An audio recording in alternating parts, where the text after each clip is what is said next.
step amaze me? Wouldn't it be crazy? Oh, don't you step amaze me? Wouldn't it be crazy? Oh, don't you step amaze me? If I find my way home, yeah.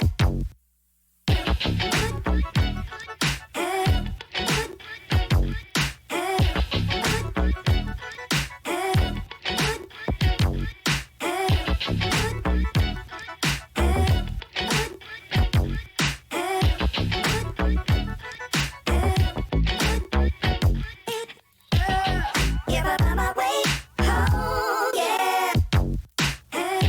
Wouldn't it be crazy? Oh, don't you step amaze me? Wouldn't it be crazy? Oh, don't you step amaze me? Wouldn't it be crazy? Oh, don't you step amaze me? Wouldn't it be crazy? Oh, don't you step amaze me? If I find my way home, yeah. This is the move for those who. What we do here is go back.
Seven, six, five, four, three, two, one. You'll never have the sacred stone.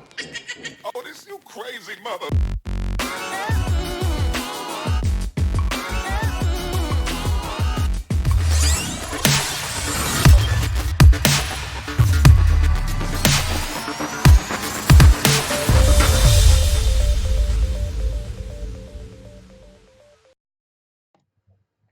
Hey, what's going on, everybody? Tim, the one and only child of Mecha. We're coming to you live from beautiful Laurel, Maryland. Here in Laurel, Maryland.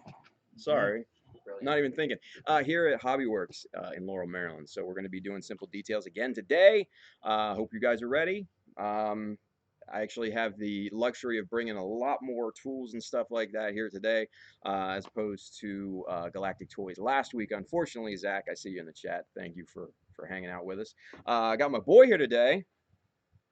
What's up? Look at this guy. Look at this guy. Awesome. So we're gonna be doing simple details. We got a nice full house here today, and yeah, we're gonna be teaching you guys some stuff. So come along for the ride. All right, we're gonna get started here. To camera. All right. So welcome, guys. Again, thank you for coming. Simple details. Like I said, kind of before we got started, are little things that you can do to a kit or a piece or something like that to just bring out and enhance the aesthetic appeal of it. So we're going to pass this around here in just a little bit and let you guys see this, because this is something that we're going to be working on. This is a piece that we previously worked on. Now, mind you, these are 2 shields. You don't have to work on just shields. You can do this on literally any part on a kit. And I actually brought parts from my actual current project, where you can actually see a lot of these techniques that we're going to show today in practice. So I got two of them. We'll pass them around and let you guys kind of see and kind of how this stuff that you're going to learn today can really be put into a major project. But let's start talking about tools. Tools are very important when it comes to any modeling, whether it be, you know, simple details or, you know, even just snap building, right? So obviously the first thing you guys are going to need are good hobby knife, right? Show these guys at home. This is an Olfa hobby knife. The recognizable yellow handle always gives it away. But if you have like a Tamiya hobby knife or an art knife, it's the same exact thing. It's just rebranded for Tamiya. I really love Olfa hobby knives simply because of the angle of their blade. Their blade is not nearly as acute as, say, like a number 11 X-Acto blade, and you get much, much less breakage on this particular blade than you do on an X-Acto blade. Not to say that you can't use an X-Acto blade, but I find this gives me a lot more control when cutting through plastic and kind of navigating, you know, what I want to take off and everything.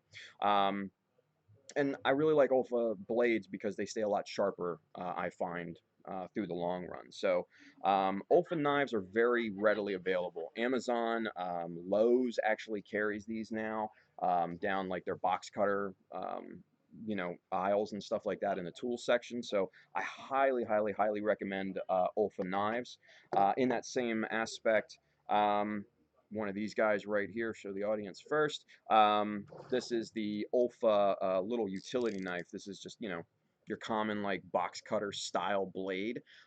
If you're cutting you know, big sheets of styrene or something like that, this is perfect because this will get the job done, but you don't want to waste this blade and you don't want to waste this, you know, time dealing with that. This gives you a lot more leverage. You can break these blades off and have a fresh new blade and just start going to work on it. So this definitely serves its purpose as well. If you guys get into using like photo etch saws and stuff like that, this handle will accommodate most photo etch saws that have the circular attachment point at the end. All you got to do is pop out the blade, pop in the saw blade, you're going to town. So very, very useful as well. These are really cheap, you guys. I think the hobby knife on like Amazon is like $7.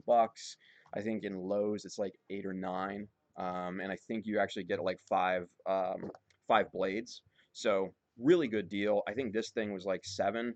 And I think you get also another pack of reusable blades. So very, very useful there. This is a little bit of a different blade that we're going to be talking about today. This is the chisel blade.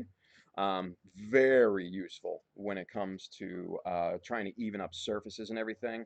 And it's just that. It's a chisel blade. It's square at the end, as most of you guys can see. Everybody at home, you probably have seen me work with that. But this is great, like I said, for cleaning surfaces and evening out surfaces that you glue together. If you are seaming two parts, and if they're, say, flat or something like that, and you've got that nice glue squeeze out at the end, and it's cured and everything, you run this right along that surface, it flattens it out like butter. It's awesome. So I highly, highly, highly recommend that style blade. Now, this little guy has actually, despite my initial misgivings of it, has actually become my hobby knife of choice. This is you can see the size of it. It's tiny, right? Compared to this guy. This is the NT Cutter blade. You can again find this on Amazon. These are straight from Japan. Wonderful, wonderful product. This particular hobby knife comes with a pack of blades, and then it also comes with a like a needle point that you can use for scribing or you know, marking plastic or something like that. This little thing is so delicate and the blade is so small. Again, it gives you just an amazing amount of control. You can get different style blades. This one, I believe, is the 45 degree angle. Yeah, and they come in like packs of 40. These are like $4 on Amazon. These are great. Yeah, super, super inexpensive. And then they got your traditional 30 degree, which is what an X-Acto 11 blade is. So you can actually get both of those. For those of you guys looking at home, you guys have seen me work with this. Come on. We're going to be using these obviously a lot today. After that, a good set of nippers is going to be crucial. Yeah. Um, I've got 3 here right now. Zurons. I'm pretty sure they carry Zurons here. Do they? Oh, okay. So these are awesome when it comes to your kind of heavy duty plastic cutting. These are not made from metal. Please don't, try metal on these or pins or anything like that. But for heavy duty plastic, like cutting actual sprue and stuff like that, or thick pieces of plastic. There's the metal ones. Oh, geez. Oh, yeah. I mean, look at that bad boy. For those of you at home, look at size matters. Look at that. This is the metal cutting. Jeez, these are the ones they sent you. Yeah. Wow, those are beefy, aren't they? Mhm. Congratulations on those, my friend. So these are great. These are kind of like my sledgehammer um, cutters, right? So these will cut through, millimeter thicks, multiple millimeter thicknesses of plastic. These are great for removing and just hogging off material off a part if you're customizing or something like that. If you're working with resin, these will cut through the pore spouts and sprues on the resin pieces like nothing. So these are great. These are not necessarily used for fine detail work, mind you. These are the Tamiya 74140s. These were actually kind of my first little kind of like detail oriented nippers. Great little set. Again, you can buy these on places like Amazon. I'm not sure if they carry the Tamiya brand here in terms of nippers or not. No? Okay. Well, you can definitely get these on Amazon then. These are inexpensive, 25-ish bucks. Yeah, what's that? I think they're about 30. 30? They vary. What's up, man? Is it too late to join in? No, man, go see the lady up front. She'll hook you up. I got caught behind the funeral procession. Oh, hey, no worries. Yeah, come on. We'll welcome everybody. These definitely are a very, very good nipper if you're looking to kind of get into the entry level, nice little detail nippers. Now, if you want like the Cadillac of Tamiya's, these right here are the 74123s. Again, inexpensive for the quality. 25, 30 bucks on Amazon.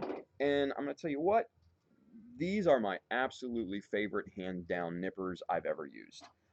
These are a double bladed nipper, not like God Hands, and other similar nippers, USA Gundam Store, Gundam Planet, etc. Those are single bladed nippers. Those are a little bit of a different animal.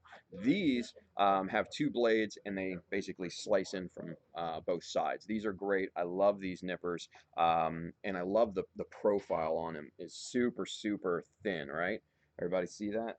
Very, very thin as opposed to something like this, which is a little bit more prominent height-wise. Yeah. So the Tamiya 123s are excellent. So we're going to be using those a lot today. If you're going to be working with metal, like we will be here very, very soon, I highly suggest one of these guys here for everybody at home. A nice little pair of kind of wire cutter-esque nippers here. This is just a Stanley miniature kind of metal wire cutter. Very simple, very inexpensive. You can go to Harbor Freight right down the street and buy one of these for probably like $1 or something like that, right? So great stuff here. What's going on, guys? You guys got your receipts and everything? Yeah. Awesome. Have a seat if you can find a chair. Go ahead and sit over here. We got another seat over here. We got one over there and one over there. So come on and join in. So metal cutters, very, very important. I'll show you why here in just a little bit, because we are going to be working with metal. Very, very inexpensive metal and detail options. So this will be very, very handy. Let's see here. Tweezers. Tweezers are definitely a must-have, right? These are my absolute favorite tweezers on the face of this planet. These are actually like sewing tweezers. They're reverse jaw tweezers, right? So you squeeze them and they open, let them go and they close. These are by Ektools, Ektools. These you can find at pretty much any craft store in their sewing department. Michael's, Joann's, places like that around here, pretty much any place. These are great. Everybody at home, you've all seen this. Everybody at home has already seen these tools, so that's why I'm focusing on you guys right now. Let's see, what else? What else? Oh, my baby, the chopper too. Do they have any in stock? Do you? Okay. Run and get one, because I know you'll probably be fighting over them. No, I don't mean run and get one like to show it, like to buy it. Like, trust me, because once you guys see this thing in action, you'll probably be fighting over the one or two that they have. They have one. Okay. Well, it'll probably be a death match later, so be prepared. This thing is amazing. It's so worth it. It's heavy cast aluminum. It's basically like a miter saw for plastic. It's got a a rotating arm that comes down. This is a nice cutting mat here. You've got two triangular stops that are completely removable and adjustable in any way, shape, or form. If you happen to lose the death match later, they do sell these on places like Amazon. The stand right here, the Evergreen Plastics. We're going to be talking about that a lot later, but they also carry this online as well. So Chopper 2, I cannot recommend this guy enough. Seriously, this is an amazing tool. I use it every single time I sit down at the bench. Let's see, a good caliper set, right? This is good in terms of what we do, right? This is not like a machinist caliper set, like $100, $200 machinist caliper set. You don't need that. You need like the $15 rock bottom basement deal Harbor Freight, type of level caliper. This is perfect for measuring very, very small lengths of plastic, or if you try to, line up something on a tool just perfectly, you can use this guy here. Very, very handy, right? So awesome tool to have. Pin vices. These are pin vices. These are the ball pin vices. They come in a bunch of different shapes and stuff like that. Most don't have the ball. I actually like that. This particular one is by a company named Zona. And I think they actually might carry these here. I'm not 100% sure. Do you guys carry the Zona pin vices, the ones with the ball? No, the pin vice, No? not the one with the ball. We have the Okay. little, the Excel ones. Gotcha. Okay. Okay. Gotcha. Well, regardless, they have pin vices. They come in a bunch of different shapes and sizes. This one I just happen to like because it fits in my hand just like this, and you can kind of, spin the chuck and everything very, very easily. But it is all personal preference, right? So we're going to be using these here in just a little bit. Now, to go along with those, oh, cool, okay. So yeah, so I have actually one of these here too. So for everybody at home, see that, the Excel ones. This is great too. This end right here, this little metal kind of, it's like a nut-shaped, little end that actually spins. So instead of having this nice, kind of wood ball here, you got a little bit of smaller, spinning apparatus. And this actually this actually has two different chucks in it. Double-sided, so you can accommodate any sort of drill bit size, right? That's important. So we're gonna talk about that here next. Drill bits to go along with your pin vise. This is a nice little wire gauge set off of Amazon. This goes from 0.34 millimeter all the way up to 0.99 millimeter. So all of these are under 1 millimeter right here. So very, very small widths, very, very small holes that you're going to be drilling with these. This is a great set. Each little cylinder comes with 5 drill bits of that particular size. So everybody at home, y'all seen this. There you go. So very good set to have. Again, Amazon purchase, very inexpensive for what you get in here. But beyond that, you're going to need obviously bigger diameters of drill bits. So that's where this guy comes in. Plastic dust everywhere, man. That's where this guy comes in. This is again this is a drill index set for wire gauge. Obviously, when we work with Gundam, we work in metric, right? Metric drill bits, of this variety are pretty hard to come by here in the States, unfortunately. So, what I find is the wire gauge sets are probably going to be the closest thing that we get to accommodations of metric sizes, right? I have you can print out like a cheat sheet that will convert the number size to an actual like millimeter size. And these things are great. We're going to be using these a lot here as well. Now, when it comes to simple details, most of these details are going to be super small. That's why I wear one of these guys. This is an Optivisor. This is, what is this, a 10? This is their level 10 magnification, so I think this is like a 4 times magnification, if I'm not mistaken.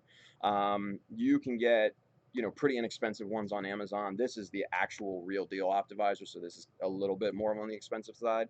I think this is like 40 or so, and it came with one lens. They sell kits that have multiple lenses, and these kits are removable and swappable at that point. So I use this thing all the time. It may look silly and you might feel like an idiot wearing it, but trust me, when you get into some of these super small details, trust me, you'll be thanking yourself that you look like an idiot at that point. So, not to worry. All right, so we're gonna maybe touch on some scribing, so chisels and stuff like that. We'll talk about that later. We'll talk about sanding blocks, sanding sticks, sandpaper, all that good stuff here. We'll leave that till later. Dymo tape goes along with the scribing and all. Let's move on to actual materials, things that you're actually going to be using for the details, right? As you can see, this is my own personal stash of evergreen. This stand right here over in the corner. That's what you're looking for. This is basically just styrene, just regular styrene strip. For those of you guys at home, you guys have seen that. This comes in a ton, obviously, of different widths and thicknesses. So what I do is I categorize this by thickness. So it goes from 0.25 to 0.5 to 0.75, and then up to 1 millimeter thick strip. Now, when it comes to simple details, we can use all of these things. Every single one of them we can use. And it's good to have a variety. You can also get half round, you can get tubes and rods, square rods and tubes, you can get I-beams, all sorts of stuff over there. That stand and these two right here behind you, the Plastruct, are also very good for detail pieces. Plastruct especially because they cater more toward architectural modelers. So they'll have like beams and corrugated kind of roofing material and stuff like that. So very much more detailed stuff in terms of the Plastruct that you can get, but a little bit higher price point though too. But you do pay for quality. So both of those companies very highly recommended. Aside from the raw plastic, which we will be working with extensively today, you can get things like these guys right here. These are all Kotobukiya and Wave option parts. I just kind of brought a sample of what I have at home. I've got kind of like a whole big pegboard at home, and you can get these. These comes in a ton of different styles, right? Gatling barrels, for instance, round domes, minus molds, just little circular detail parts. That was the same one. This is just kind of like circular, I don't know, like just little circular details with a nice rim detail around it. Beyond that, you can get like vents, and different styles of vents and things. You can get thrusters and all sorts of crazy parts that you can utilize and add detail to your piece. These are just little plates here, guys at home. You you've all seen this at home. But they, these have little crosses and vents and stuff like that, and you guys can check these out in a little bit. But a ton of variety here with these Kotobukiya and Wave parts. Bandai also has their line of option parts, which are very, very good. Just unfortunately not to the level of variety of like Wave or Kotobukiya. Kotobukiya hands down has the biggest variety right now, but Bandai's starting to catch up. They're starting to get the idea. What's the most cost-effective option you found purchasing this Buy in bulk. from a website? Oh, Hobby Search. Yeah, Hobby Search. The 1999.com/en whatever. Yeah, yeah. At hotmail.com. Yeah. So yeah, Hobby Search hands down will have the best selection. And what I do is I buy everything that I need. I basically do a restock at the beginning of the year, and I just kind of stock up my pegboard on what I need. Right, so like I'll have the ones that I use, and I'll write the code for each product on the pegboard. And if I'm running low on something that I know I'm going to use, I'll buy 3 or 4 of them at a time, because those things are like $2, super cheap, super cheap. And if you buy in bulk, you save on shipping, because buying 1 of these or 2 of these or even 5 of these, you're going to pay out the nose for shipping from Japan. So if you can get them here, definitely get them here, but just FYI. Now, other option parts that come in very, very handy. Bandai Builder parts, for those of you guys at home, these are the hands. These are highly, highly detailed fixed posed hands. You guys carry the Bandai Builder parts here, right? Yeah. So you guys could probably find this line of product here. The hands are the more popular ones. Yeah, and the thrusters. The hands, the thrusters, the radomes, the emblems are great. Yeah, all of those. I mean, you can use all of those on your pieces. This particular kit has a fist, an open, and also a weapon gripping hand, and it actually comes in 2 sets here, so you can have right and left. Very, very good. I try to use fixed posed hands as much as I possibly can, simply because of the stability. My Jester over here still has his kind of flexy hands, mainly because he needs those for the pose. But for most of my previous models, I go fixed posed hands all the time, simply because of stability. Beyond the detail parts and the add-on parts and stuff like that you can add to your model, you can actually customize it even more with weapon sets. And these are kind of exciting. These are all by Kotobukiya. This is their model support goods line, or MSG. And I mean, these come in a ton of different varieties as well.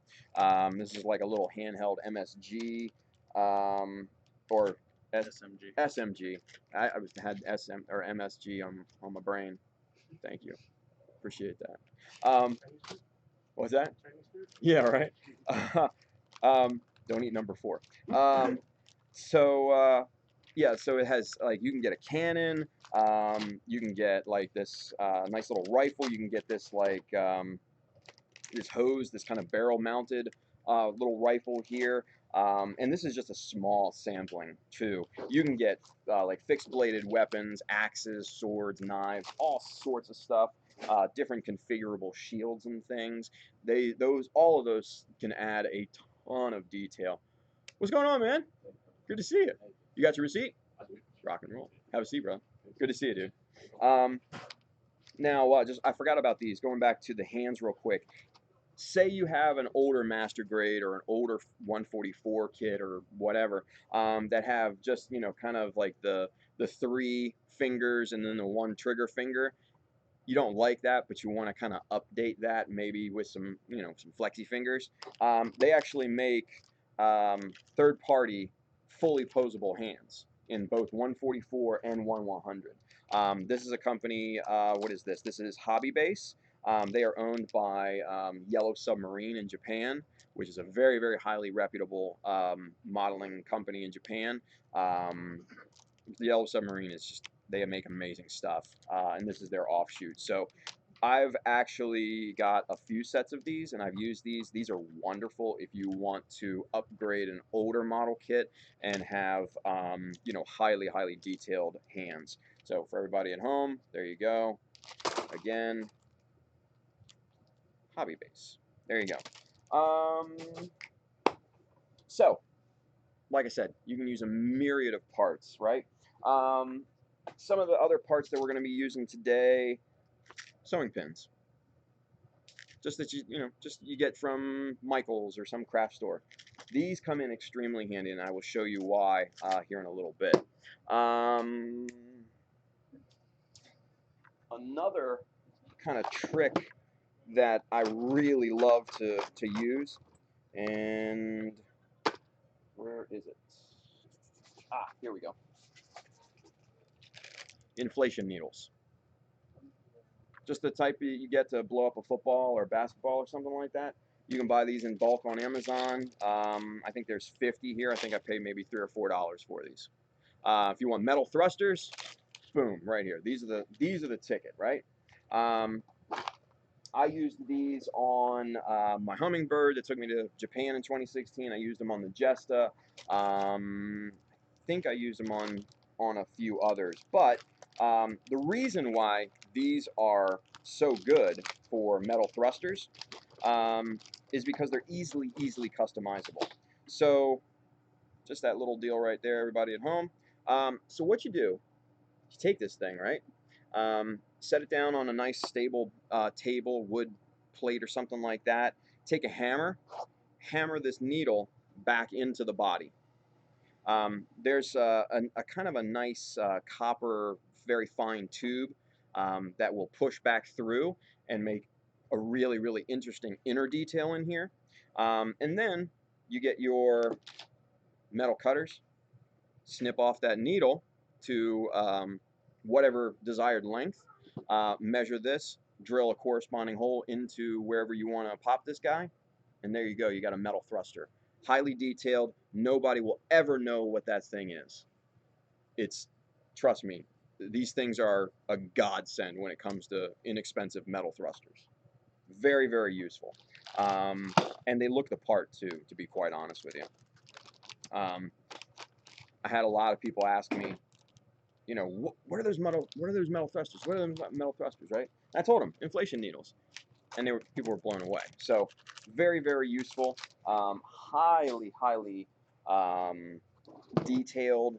You can get crazy with it. So, and I'm sure there's a ton of other things at you know, a craft store, hardware store, or whatever. Just go and walk the aisles and just try to think, hey, how can I use that? Like one of my favorite pastimes is going to the local Michael's store up near me. I live up in Bel Air. And just kind of walking the aisles, right? My wife hates it because she hates going in there. But I love going in there sometimes and just, you know, just walking for, you know, an hour or two just down the aisles, just thinking like, what can I use that for and stuff like that. So, yeah, just spend an afternoon in a craft store or hardware store just brainstorming, right? Tim, You'll you know get it. there is a Harbor Freight right next door. Yeah, I do. Yeah, that's dangerous. Yeah, that's dangerous. So all that stuff are possibilities in terms of detail parts. Now, how are you going to get the detail parts onto the model? That's the next big question, right? So real quick, we're going to talk about glues. So everybody's familiar with the good old Tamiya Extra Thin, right? We probably all have this bottle. You guys carry this here, absolutely. This is good. This is good. This is better. And I know you guys carry this because that's where I got this here last time I was in. Oh shit. Be good if I held the label right. But for everybody at home, you guys know this. You guys love it. Anyway, this is Plastic Magic, you guys. This is by Deluxe Materials. This will glue pretty much any plastic together. It glues styrene, ABS. What else does it say? Well, it just mentions ABS and styrene, but I've glued acrylic with this thing. All sorts of different plastics. This will do the trick, and it will hold like crazy. And this is actually very, very quickly setting too. where this you probably want to leave for a good 8 hours. This you could probably come back in about maybe 2, 3, maybe 4 hours, depending on how much you've glued. And this bad boy's ready to sand down. So I love this glue.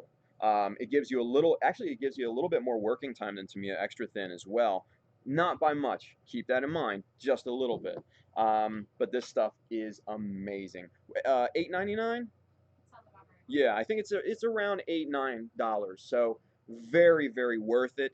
Highly, highly recommend it, and you can get it here today as well. So those are my solvent glues of choice. Now, when it comes to your quicker glues, your CA glues and stuff like that, stuff that we're going to be using here today simply for demo purposes, I really like the BSI Industries. You guys carry that. That's a staple. So this is the, what is this? This is the 5 to 10 second. They have like 2 to 3 second, and then they have the long cure, which is over 10, I think it's like 10 to 20 or something like that.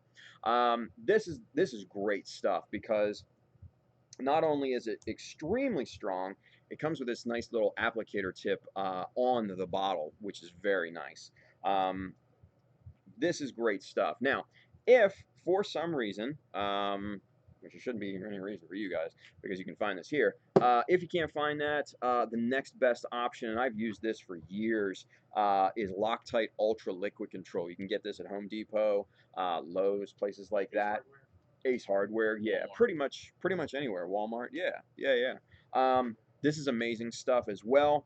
But if you can get this, get this. If not, get this. Now, super secret that I'm going to let you guys in on today is that this makes an excellent filler. You guys are probably all looking at me like I'm crazy, right? No. So you know how, if you have a seam and it maybe didn't seam just perfectly and you still have like a gap there, use this. Seriously, use this because this will cure to almost the same density as Bandai plastic. And it's not susceptible to any solvent, paint solvents, primers, things of that nature. This stuff, once it's sanded down, you will never tell that there was a seam there. This is an excellent filler. I use this all the time. I've given up kind of the fillers in the tubes and stuff like that, like the Tamiya fillers and stuff. Completely given those up. I only use super glue for filling and gaps and stuff like that now. Surface imperfections, all that. Completely given it up. That's my choice. It works wonderfully. Case in point, the Jest over here. On the front skirts, there are pre-molded little notches that I actually hated. So I filled those in with super glue, sanded them down smooth, and you will never tell the difference. Now, the other really great thing about super glue is that if you're into scribing or need to drill through it, it's not going anywhere. It is perfectly stable. Probably the little notch that was pre-molded on that front skirt was maybe a millimeter by a millimeter, so not very big, right? I had brought 3 scribe lines to a point within one of those notches, and that super glue held like a champ.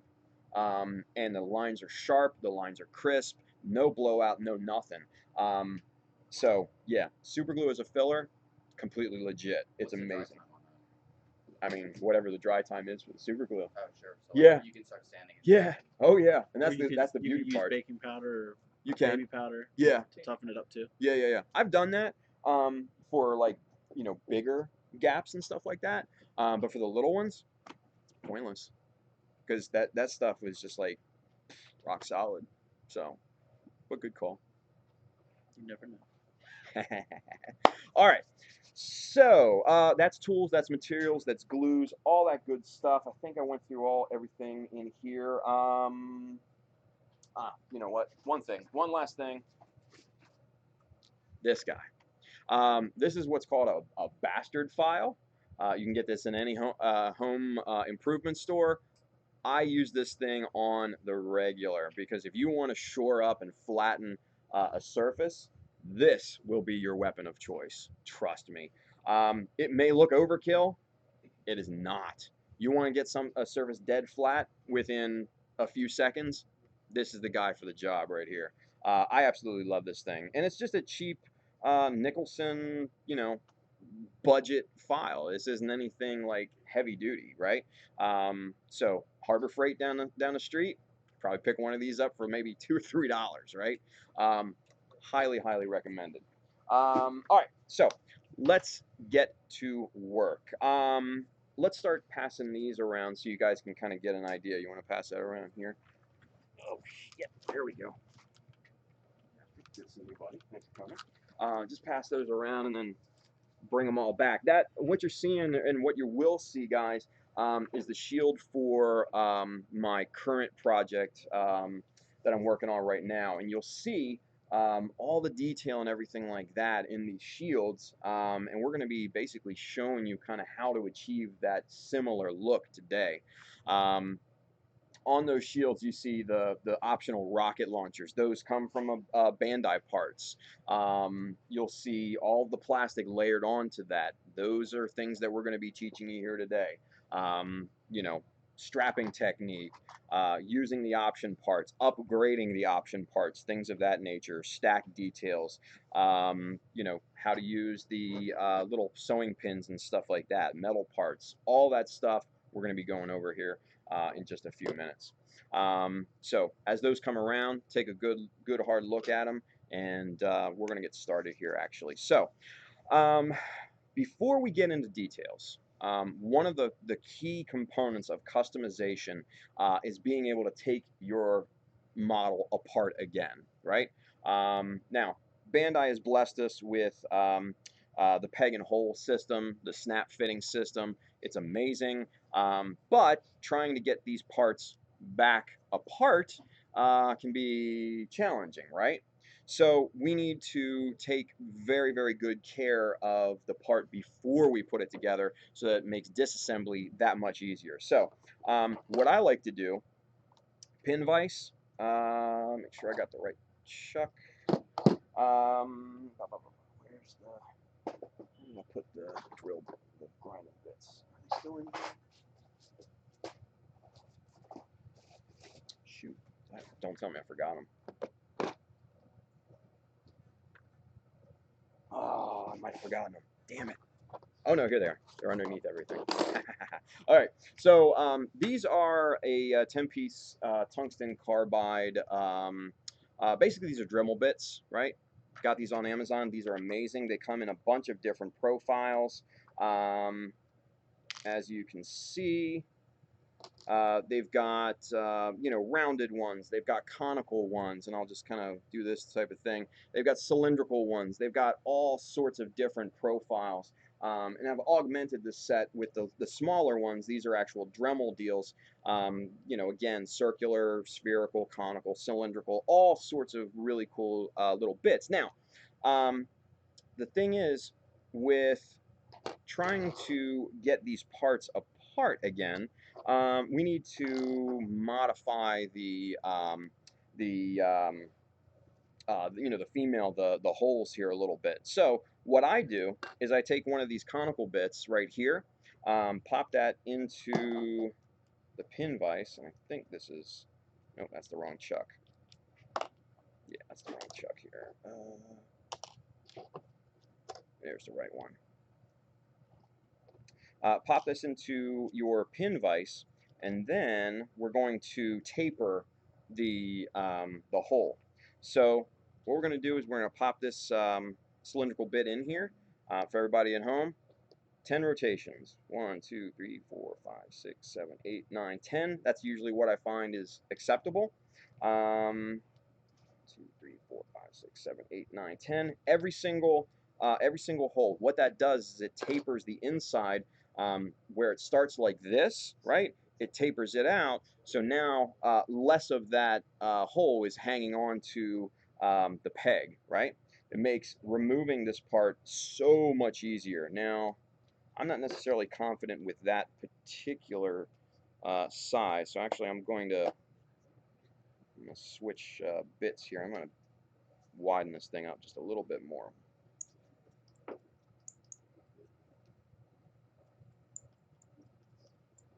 Alright, so now, moment of truth, we put this thing together, and it still has grip, because we haven't tapered it down to the bottom yet, right?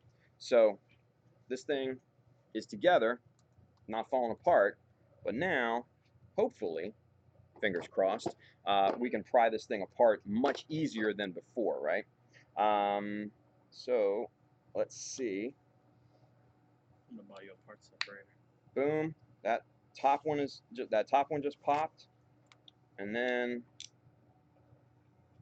boom, like that. Easy peasy. Simple stuff. And all it takes is one of these, one of these little grinding bits, and there you go. You can pop your pieces apart. Super easy, and it's still got enough meat in there to grab onto that peg and hold it snug, right? So when you go to, if you start to get into customizing, especially heavy customizing, scratch built, modifications, all that stuff, this particular technique will become insanely useful. This thing gets hot. Um, so that's step one in terms of every single customization that I do. When I'm snap building a kit, I sit down with this and go to work, right? So very, very, very crucial when it comes to assembly and disassembly, especially. Now, what we're going to start with is we're going to start simple. And we're probably going to work on this shield because this shield's already been kind of done up. I did this on the last class that we did. So, chopper. And we're going to start with simple strip add-ons. Just simple strips of plastic just to enhance the aesthetic look of a piece, right? So with this, what I'm talking about is this middle strip right here. There's a pre-molded strip in this particular shield that Bandai included. This is just your normal Federation shield. Everybody at home, there you go. We're talking about this pre-molded deal here, and we're going to add a corresponding strip at the top. So there we go. So with that being said, we find widths that we feel is comfortable. So for something like that, I'm thinking 1/2 mil by 2. Yeah, I think that'll work. Yeah, 1/2 mil by 2. Does that sound good to you? Works for me. Am I missing anything? I don't think so. Are you sure? I'm not sure. Okay, cool. I just wanted to run it by you. As the boss over here. I'm the boss. Okay. Yeah, 1/2 mil by 2 I think is a safe bet for one of these detail strips. So again, it's not thick, in terms of height. It's not wide in terms of width. So it's this very useful strip of plastic. So I'm just going to eyeball this. You definitely want to measure this when you're customizing yours to get the right look that you want. But for demo purposes, I'm doing this quickly. So I'm just cutting a strip just arbitrarily. And then what we'll do is I'm going to be using super glue today simply because of demo purposes and speed. You'll probably want to use a solvent so you got a little bit of extra work time to position this thing just right. So got my Bob Smith, got my Eck Tools tweezer, pick up that plastic, got my shield here. Now you don't want to put too much glue on this thing because you want to try to avoid squeeze out as much as possible. So just a nice little bit up at the top, and then you can spread it down the strip, and you just want a nice, very, very thin layer of glue. And we're just going to simply apply this right above the previous or pre-existing, shall I say, detail. So this guy right here is what we just put on, right? This guy right here, everybody? Yeah. Everybody at home? This little guy right here, that's what we just put on. Now, this can go anywhere, right? It can go dead center in this shield. You can put it on these little kind of extra areas over here to give that detail, right? You can put it on the sides of the shield. Anywhere that you feel that you need just a little bit more visual interest, slap on a strip. It doesn't hurt because, hell, Bandai did it already for us, right? So it makes sense. There are going to be certain looks that you'll see as common aesthetic uh, parts in Bandai models in Gunpla, and we'll kind of talk a little bit more about those as time goes on. But that pre-molded strip in there is very, very common. You may not notice it, but it's super common, right? So you can replicate that look and totally get away with it. So that again is super simple. Added on this little Zaku shield here at the previous class. Again, just for visual interest.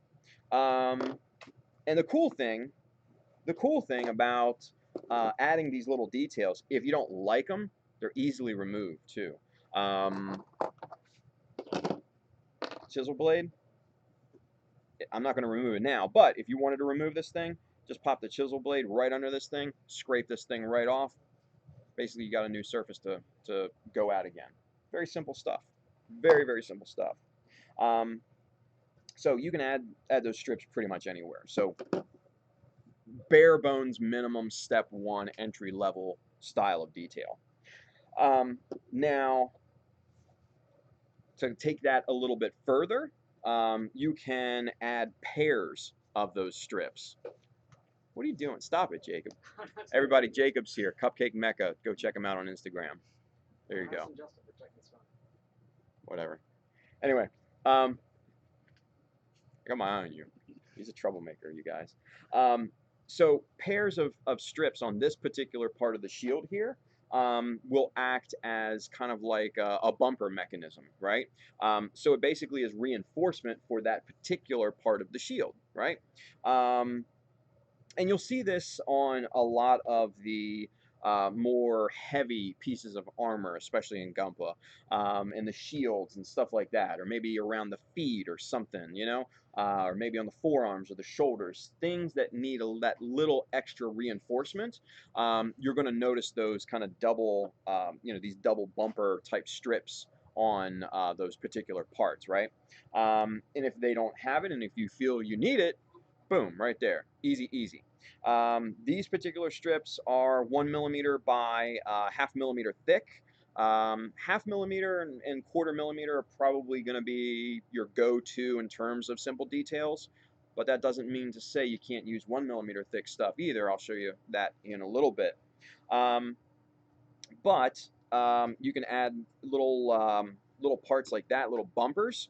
What I really like to do is add, and this is going to be hard for you guys to see, and I'll pass this around here in a few seconds. These teeny tiny little strips right here. I don't know if you guys probably, can you see that?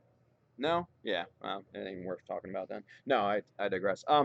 But these little parts here, these basically what these simulate are raised latches.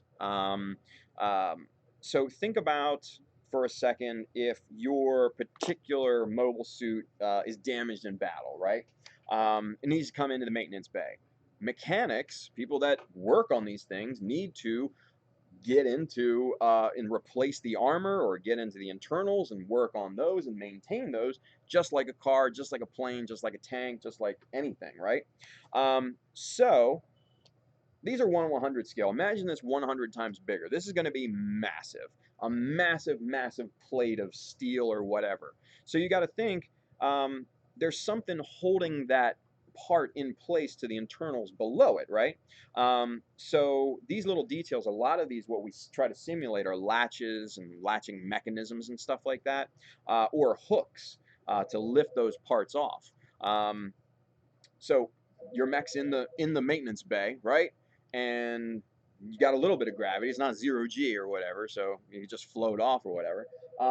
So there's got to be cranes that come in and basically pluck this part off of this shield to either replace the armor or maintain it, right? So those are the types of things that you can also try to replicate. They make photo etch parts and stuff like that to really replicate those things, and those are amazing. And we'll touch on those here a little bit later, but just simple little bitty details like this go such a long way. You want to pass that around for me? Thank you, boo-boo.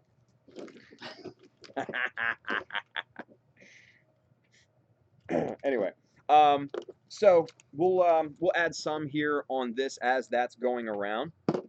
So let's start with the double strip here first, and then we'll move into those little raised latch simulations here. So for those double bumpers, like I said, 1 millimeter by ½ millimeter is a perfect size strip for those, right?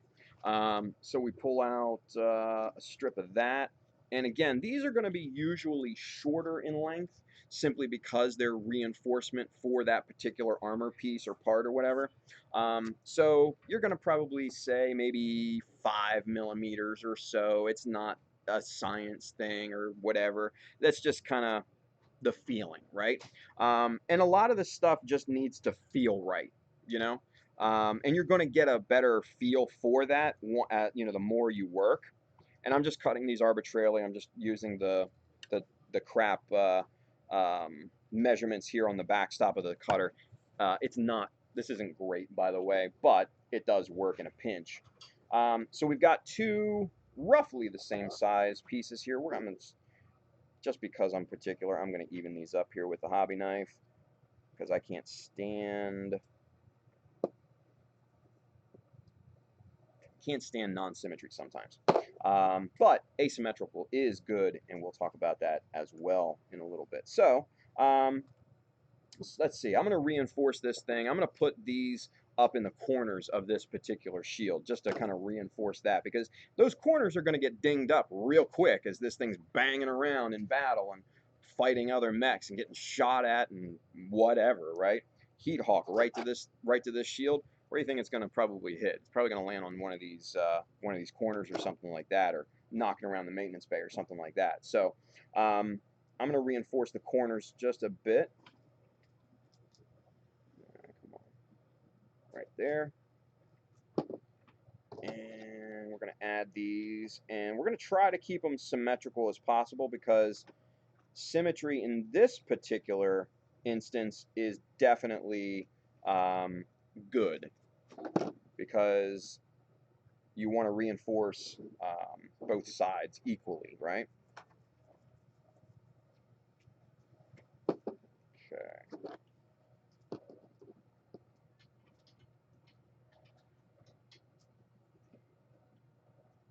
All right. So there we go. Right there on the corners of the shield, we got two little strips there. Probably hard to see. We'll pass this around as well. Everybody. Good. All right. So that's, you know, your double reinforcement there. Before we pass this around, I do want to do the raised latch simulation here, like we talked about before. Where's that Zaku shield, by the way? Cool. It's making its way around. Excellent. Everybody see that's seen it so far. Everybody see those teeny tiny little bits at the top?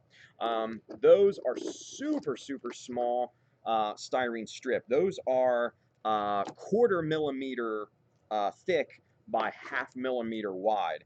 And when I say small little strip, I mean small little strip. You'll see this sucker here in a second. Right there. That's that little spindly thing that's like a hair. That's what we're working with. Teeny tiny little thing, right? So that's gonna simulate our raised latches.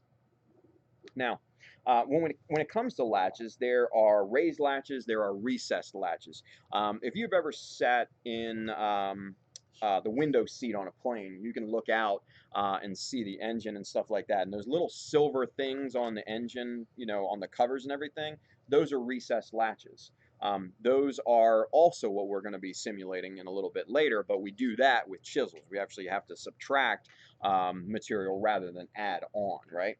But this, we're adding on. So for this, I'm not going to be too particular. I'm just basically cutting little strips here, probably about 3 millimeter, just like that, just with the hobby knife. Throw that off to the side. Now, the tricky part is keeping track of these little guys. Especially if you've got a big table full of scrap plastic like I do at home. It can be challenging to keep track. And then also to glue these guys, just take your time, be very careful with it, because these will get away from you really, really quickly. So these I'm just going to basically put right here at the bottom of the shield, just to simulate a little latch, just like that. Now in retrospect, I probably would have cut these a little bit smaller, maybe 2 millimeter. See, these are a little long for my taste, but that's not a big deal. It's for demo purposes. So you guys can kind of get the point here. Get those popped on there. Come on, stay. Ah, didn't have enough glue on that one. Yeah, it happens. It happens. Happens to the best of us. Now he doesn't want to cooperate.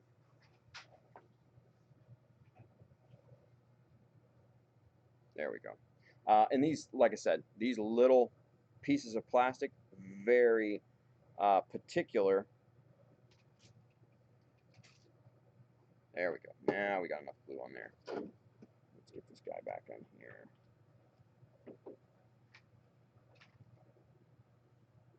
There we go. So now, what do you think? Does that look good? Everybody? It's pretty close to even. Yeah, I think so. Close enough, anyway. Anyway, so there you can see those little guys right there at the bottom. Just those little specks of white, right? That's just basically simulating small little raised latches. Yeah? So, pass that around for me. Thank you, boss. Appreciate it.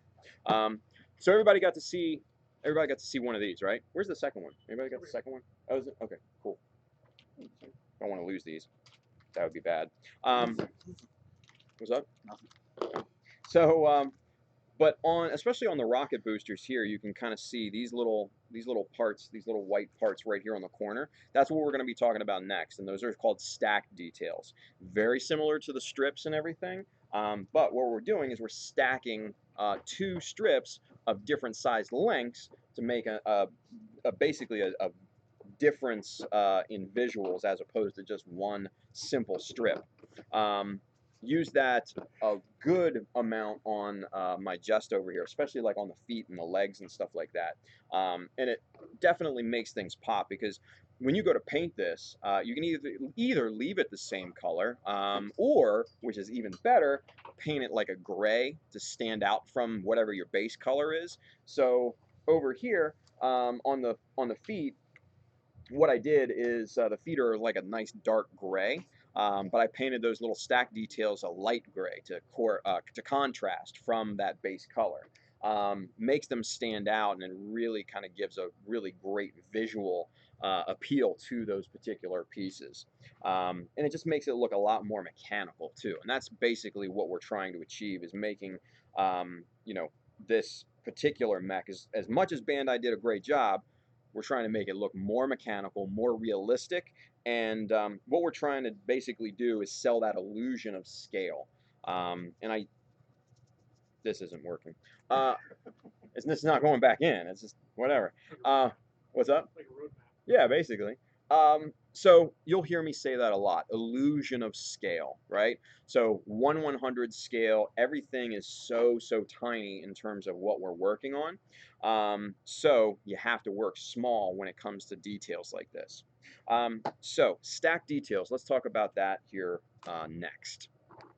Stack details, again, you can use pretty much any width and thickness of strip. I like to use 1/2 millimeter, simply because that's kind of what works best, and what works and kind of shows that visual appeal.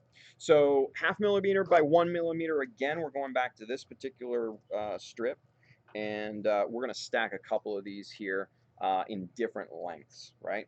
So with your chopper here, that's usually the best thing to get a nice square cut. We're going to cut the smaller upper stack first. We're going to get these things out of the way here.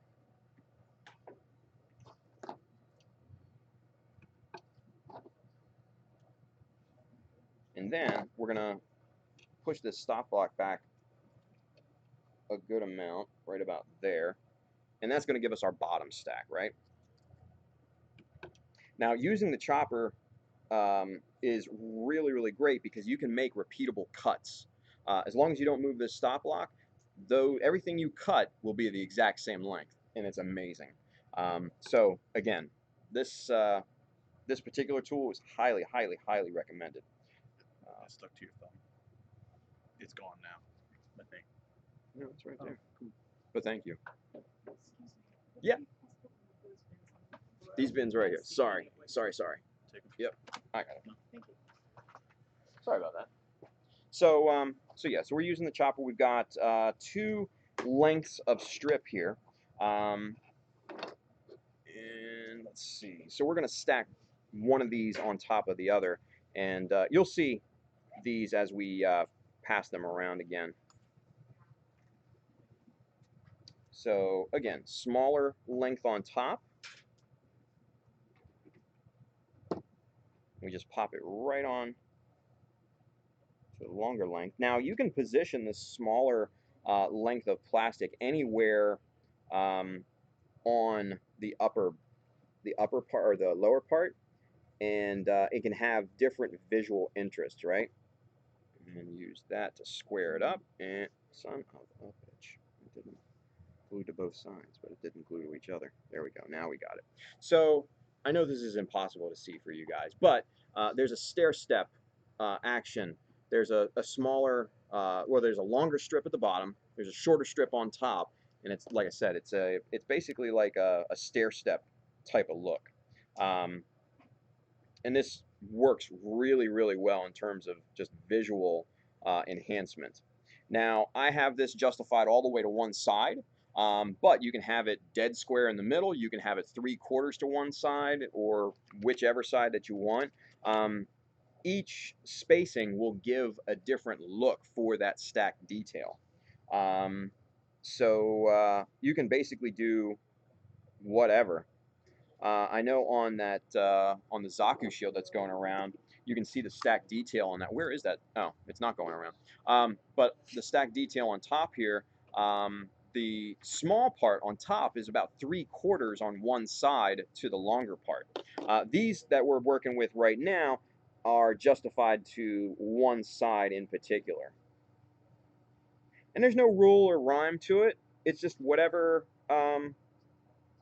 whatever feels right. And as the modeler and as the designer of these particular details, it needs to feel right. Because if you don't like it, why put it on your model? You know, it doesn't make sense at that point. So, these things are sticking to the prongs, but not to each other. There we go. Now we got it. Now they're squared up. Perfect. All right. So we got a matching set here. So now, where's that Fed shield? Thank you, sir. Appreciate that. So now we're going to stack these on here. Now, where do you think we should put these? I think on the underside, maybe. It will see this. That kind of throws a wrench in that. Well, I mean, that's just there for I know. demo, but whatever. Like right here and right here on those 2 sides? I was thinking like directly under. Oh, you mean like under here? Well, no. Where at? On the What are bottom. you talking about? But straight down, not out. Just Right, straight right, right here. Yeah. Okay, I got you. Yeah, that could look cool. Let's do that. It can be anything, you guys. Seriously, these details can be almost anything that you want, right? That's what makes this so beautiful. Because you can plaster these on your model, mind you, to an extent, because moderation is a good thing. But yeah, these can be whatever you want. So we're gonna put these directly underneath of that, kind of like that. It's a little offset, but for demo, it is what it is. So, as Justin has suggested, we're going to put these directly under the pre-existing ones that we did on a previous class, and we're just going to kind of enhance the look of this thing. About there. Yeah, it's lined up enough, right? Yes. Enough. Yeah. Not perfect, but enough. Anyway. That one's skewed, so it's kind of throwing. Oh yeah, no, it's totally skewed. It's because I've made it that way. Anyway, so right here, these little guys are going to be the new ones. These are going to be the pre-existing ones up at the top here. So, everybody, okay, cool. Everybody at home, we just added these little stack details here and here. Here and here, these guys were the pre-existing ones. Yeah. So, those are stacked details. Go ahead and pass that around for me.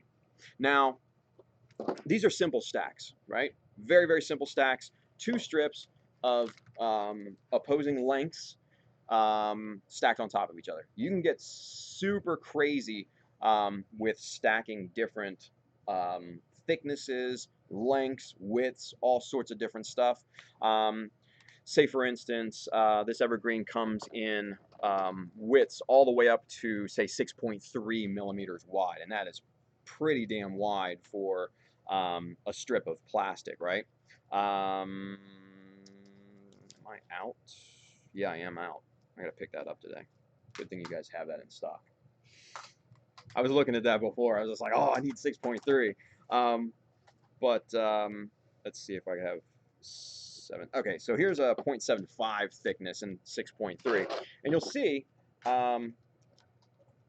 this particular strip is pretty damn wide, right? That's pretty wide for a strip of plastic. This is great for structural purposes and stuff like that, especially in 1 millimeter variety. You can do some sick scratch building with these particular strips. I mean, with any of these strips, but the 6.3 I really, really like for structure. But you can, get a half millimeter strip of 6.3 or even a full millimeter strip, bevel down the sides of that thing, make it look like a nice add-on and plate on there. Offset another strip of plastic to one corner or something like that, or maybe have a whole strip on one side or the top or the bottom. You can get just insane with stacking different levels of plastic, right? And with details, that's super important. The height difference is very, very important when it comes to the illusion of scale, right? If you guys were to take a look at the Jesta, or if you guys take a look at it later, you'll see there are different heights in the details. And that's done on purpose, because if you just have one singular height just tacked onto the surface of your model, it's going to look kind of off to the human eye, right? Because that's not what we're used to seeing in terms of a real world type of heavy machinery, like a tank or a plane or something like that. We're used to seeing differences in levels, right? By varying the levels of details and varying the widths and the sizes and everything like that of those details, you achieve that illusion of scale. You achieve that visual interest that are going to want to make people look at your model. And let's face it, that's what we kind of part and parcel what we do this for. We want people to look at the model, right? We want to look at the model. We want to find it interesting. We want other people to find it interesting as well, right? So that's all goes into simple details. It's not just the construction of simple details, but it's also how you use them as well. That's important too.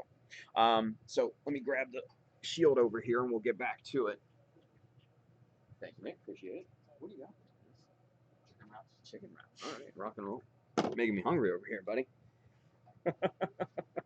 All right.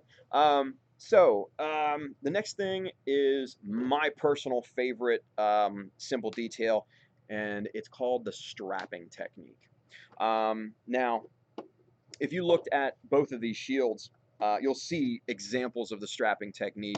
And if you looked at one of these shields, you'll see examples of it. It's the one technique that I absolutely use on pretty much everything. Would you say it's a signature detail that I have? You think so? Really? Okay. So maybe it's a signature detail of mine. But should have been a goalie. What it is basically wrapping around a piece of plastic to contour the shape of whatever piece that you're working with, right? So this is a 2-angle setup right here. You have a strap here and you have a strap here, and you cut them in such a way that they match that bevel, they match that corner, right? Here, this has a pre-existing bevel, so we have to make 3 pieces. We have to make a piece on this side, right? So everybody at home, we have to make a piece on this side. We have to make a piece on the bevel here, right here, guys, on the bevel, and then another piece on top. So that's 3 separate pieces of plastic that we're laying down, trimming, and cutting to perfectly wrap around or strap this particular part, right? This particular technique, once you've kind of mastered it and started to use it, will become absolutely an amazing technique for you to use. Because in this particular shield, I've used this kind of all over the place, right? We take that off. This detail right here that I've added, I brought these 2 larger strips down and around the bottom here. And then these kind of armor pads on the side here, again, wrap those around that corner. And there's something about this particular look and this particular technique that I just fell in love with from second one. Who got question? Yes, yes, question. Is there a reason that you cut 3 different parts instead of just heating up the stone? Yes, that's a great question, by the way. So, for those of you guys sitting at home, the question was, why not heat up a piece of styrene and just simply wrap it around that way? Great question. What you're going to find is that with the melted plastic, it gets soft around those edges, and it doesn't hold that nice sharp edge that we're trying to duplicate, right? Now, mind you, that is perfectly acceptable. But for especially like the bigger applications, like some of these armor pads and stuff here, it's gonna start to look a bit soft. So you can do that. You can do this in one of 2 ways. You can heat it up and then glue it down like this, and then go back with like a file or something like that and try to get those edges back. But then again, you're going to get some thin parts, especially in the corners. So this particular technique kind of eliminates those problem areas for that. But on like curves and stuff, that's definitely the way to do it. So great question. Great question. So yeah, so you can do this on pretty much any surface, any different angle. That's weird, right? The air conditioning's speaking to us, guys at home. Yeah, so you can wrap this around pretty much any angle and duplicate a lot of different looks. So like here, this bottom part is a different look, right? These big pads here, these are a wider strap. This is a different look, yeah? Now, on here, on the example pieces, we simply used just the strip length or just the strip width, right? And then on here, just that width as well, yeah? So you can pretty much accomplish this with anything and achieve almost any look that you want. So I'm going to show you how to replicate that here real quick now, because like I said, once you get this down, it will quickly become, I have a feeling, one of your favorite techniques. So we're going to do it on the Fetty shield simply because it's a 2-angle. It'll go quicker, but you can just basically evolve your technique to a pre-existing bevel in a piece as well. So for this, let's see, let's go crazy. Yeah, let's go crazy. 1/2 by 4, 1/2 millimeter by 4 millimeter wide. So we're going pretty big in terms of a strap here, right? So get the pre-cut pieces there. Good. So with our chopper again, we're going to cut just an arbitrary length. I'm going to square this puppy up here just to get a nice end. And let's go right about there. That's a good length. Yeah? You think so? That's a good length? Are you comfortable? Is it gonna go in the face? Huh? Is that gonna go in the face? Yeah. Then We'll yes. go right there. You're comfortable with that, right? Absolutely. Okay, good. I'm happy. Now, another really cool thing about the chopper is that you can achieve bevels on different parts and stuff like that, right? So let's use this as a measuring guide, and I'll show you guys here the setup that I'm using in just a second. So how to achieve the bevels? You set up your stop blocks like basically like this. You've got your 90-degree stop right here, and that's a half center off of the blade. And I just used the thickness of this piece of styrene to gauge that width, right? So you're half a millimeter off. That will equate to a 1 millimeter miter, right? Because it'll double. And then you've got your 45 or your 60 just right up against the blade, just dead solid right up against it, right? So for those of you guys at home, there's the setup, right? You got your 90-degree stop block on this side right here, half millimeter off the blade, and then you got your 45 butted up against the blade. Easy peasy, right? So you take your part that's nicely squared and everything, right? And you pop it in here, and you get the corner right up to that 90-degree stop block. Chop it, and there you go. You've got a nice 45-degree little bevel on that sucker, right? Now, flip it around to the other side. You pop that other corner right up to the stop block. Chop it down. Now you got a nice little bevel on both sides. See? All the way around. That, for everybody at home, you see the little bevels on both sides. Looking good, yeah?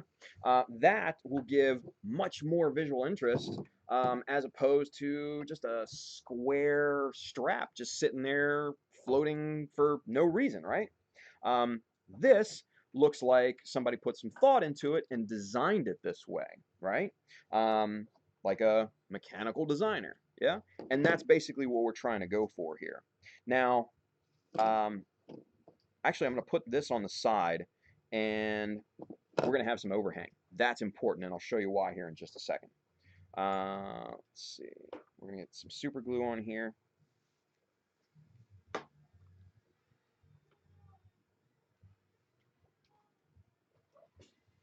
Okay.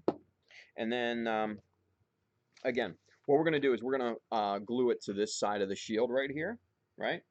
And we're going to overhang this plastic just a bit. And I'm going to show you why here momentarily. So everybody at home can kind of get the idea. Just like that. All right, so you got this nice big hunk of plastic overhanging your shield here, right? Now that's what you want. You want to start with that because you want to be able to clip off this extra bit and goalie.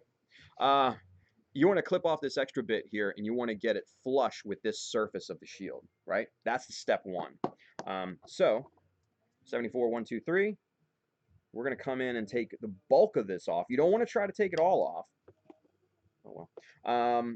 So you're gonna take most of that off. You're still going to have a little overhang here, right? Now, chisel blade.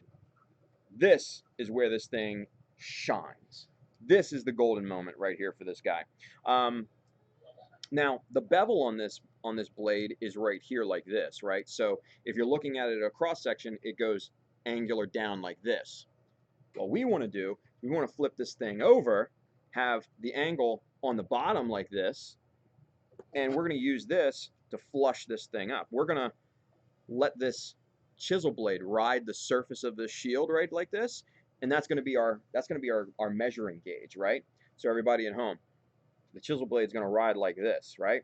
Now, with this thing being so wide, right, you can keep the overwhelming majority of this thing on the surface of the shield, and just come along and start to trim back that plastic strip to the exact same height of the shield. Again, you don't want to try to take it all off in one shot, because you're going to end up probably ripping it off.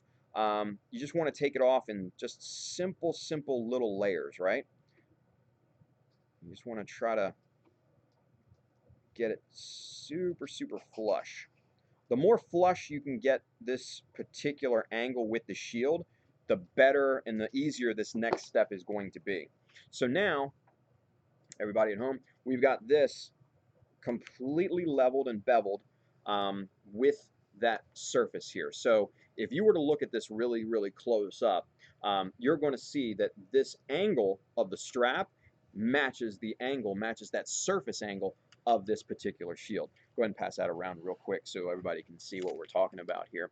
And just take a real quick look at it, and then we'll move on to the next step. But what we're going to do while that's going around is we're going to basically do the same thing here with the other side. We're going to just bevel this guy up here real quick. Ooh, that's not even. So we're going to break that setup down a little bit, trim that off. Whoa, goalie. Trust me, I've had years of practice. The one thing that you don't want to catch with your legs is this guy. That's very bad. Trust me, very bad. Like, I'll do the closed leg thing, but when I know that hobby knife is falling off, I do the whoa. Not gonna happen. Dude, that's a bad day, brother. That is a bad day. I don't care who you are. All right, so let's get this setup locked back in. And that's making its way around. So you guys can see that angle is perfectly even with that surface, right? So now, let's try to get this bevel good there. Let's get that junk out of there. That's probably the problem before. 2:33, excellent time. All right, so now we've got, again, our little picket fence action, going on here, the nice little bevel on both sides. And as that makes its way around, we're going to glue this corresponding strap over. So in the meantime, we're going to trim that. Now, what we'll do before that starts to come around again is we're going to take our strap and we're going to do the same thing to the top surface. We're going to lay this down. We're going to have a bunch of overhang. We're going to trim that back, and then once we get the majority of that trim back, we'll go in with our hobby knife. And we actually might use the little NT cutter for this just because this is a little bit more of a detailed cut, and trim this to match the corresponding angle. And then once we get it all set in place, it's going to come to a perfect angle, and it's going to match the underlying angle absolutely seamlessly. So that's the intent. That's what we're going after. Right? Anything? Did I miss anything? No, you got it. Are you sure? You got We're asking Justin. Does anybody have Justin questions out there? I know Bri. Look at Bri guy here. He's like Teacher Tim, right? That's you. Nice.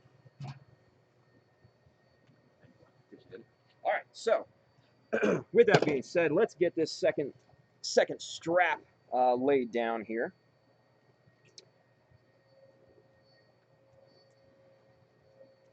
And now, keep this in mind, guys. You don't want to work as fast as I'm working right now. I am literally going at the speed of light compared to what I usually work at. This is super, super fast. Now, the important thing with this particular piece is lining it up perfectly with the underlying part, because that alignment is going to be part of what sells the look on this, right? If that's perfectly aligned, once you trim this back and get it nice and flush, it'll look like one solid piece and it'll look amazing. So I think that alignment looks pretty good. Again, bunch of overhang there, a bunch of material that we have to basically remove here at this point, right? So with that being said, we're going to take our nippers, pop.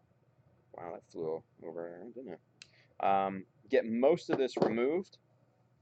So now we just have to go back in with the chisel blade or even your hobby knife and basically just even this up, right? So this particular cut is a little bit more tricky because you don't have that same amount of guide space that you had with the other surface, you basically are riding on that piece of plastic that you just previously glued. So you do have to be a little bit more careful on this particular cut, right? So you just want to take your time. You want to nibble away at this thing. You want to take it off in layers. And the bad thing is this chisel blade is not the sharpest right now. So I'm going to switch out to my NT cutter. And we're going to basically do the same thing. And I just kind of like to just kind of slice and saw at it. And it'll start to shave off, right? Ooh, I think we got it. Yeah. All right, cool. So now that that's all shaved down, one final thing left to do, and that's to give it a nice final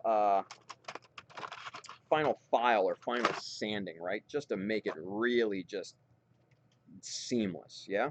So little needle file. You can get these pretty much anywhere. You guys carry little needle files, right? Yeah, you can get them here if you don't have them. These things are the best. And we just basically sand that seam down at the same angle.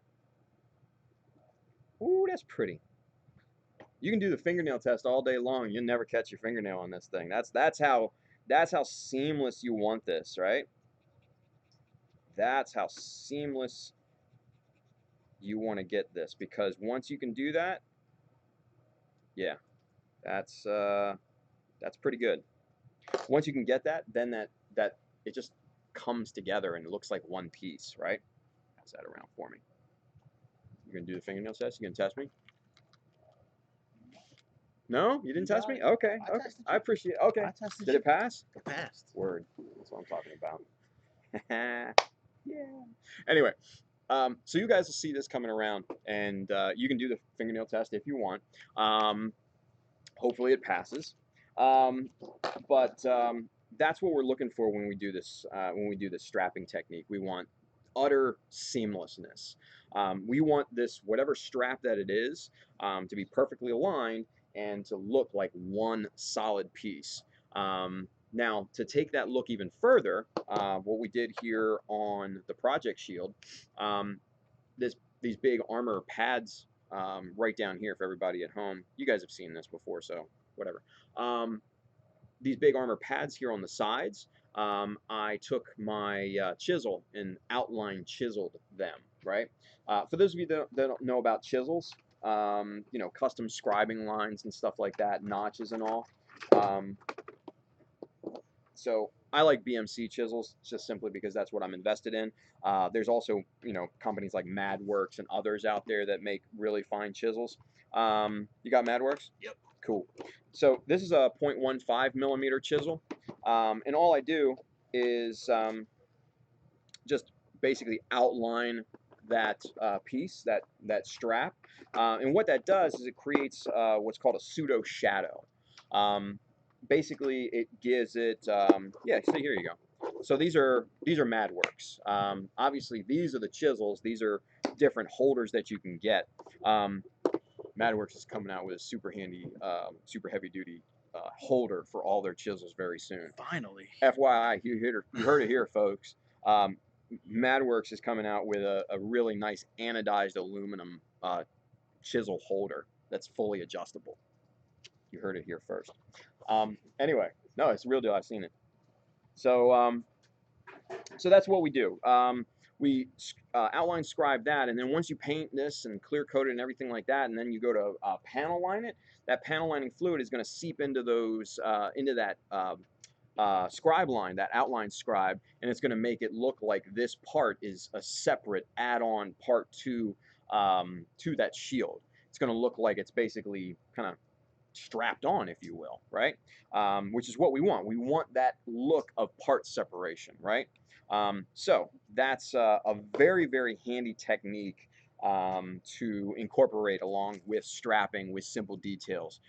Outline scribe all the way around it, and it looks like a separate part all together. It's great. So beyond strapping and you know, just your single and dual strips and stuff like that. We can use strip styrene and stuff like that to accentuate pre-molded details. So like the Kotobukiya parts we're going to be working with here next. Let's get these guys up here. Thank you, appreciate it, buddy. So we're going to be using one of these. Which one shall we use? No, I don't want to use that one because those are good ones. No, I want to use something that's expendable, right, for demo purposes. Not like I'm cheapening out or anything, but I'm just, you know, I want to save that parts for me, right? So we're gonna use these here. These are cool little wave parts, right? I know it's probably hard to see, but these little triangular parts here, we'll try to scope these around here. These little guys right here, right? And obviously you probably can't see this, but there's a little circular detail within these little parts, which make it really, really visually interesting. And just like any part from a Bandai kit, you want to clip these out very, very carefully and trim up the nubs. Now, again, for demo purposes, I'm not going to clean the nubs. Don't hold that against me. Actually, I might clean up this one because that's where our plastic's going to go. Shave that off right like that. Perfect. So now we're going to pop this on, we're going to use this shield for this particular step. And now the cool thing about these little parts, since it has a raised edge, you can actually just kind of poke your hobby knife in there and just grab it like that. And you're never going to see that little indentation because it's in the inside edge of this particular part. Little dab of super glue, spread it around, and we're just going to surface mount this guy right here, deadpan center, like that. And then as the glue sets up, it will hold this piece in place more than what your hobby knife is holding it on with. So that's a little off center, but not a big deal. You get the picture. So we just glued it right there in the middle, right? Very, very simple surface mounting. Now we're going to accentuate this look with some plastic strip here, right? So this is again our 1 by 1/2 millimeter strip.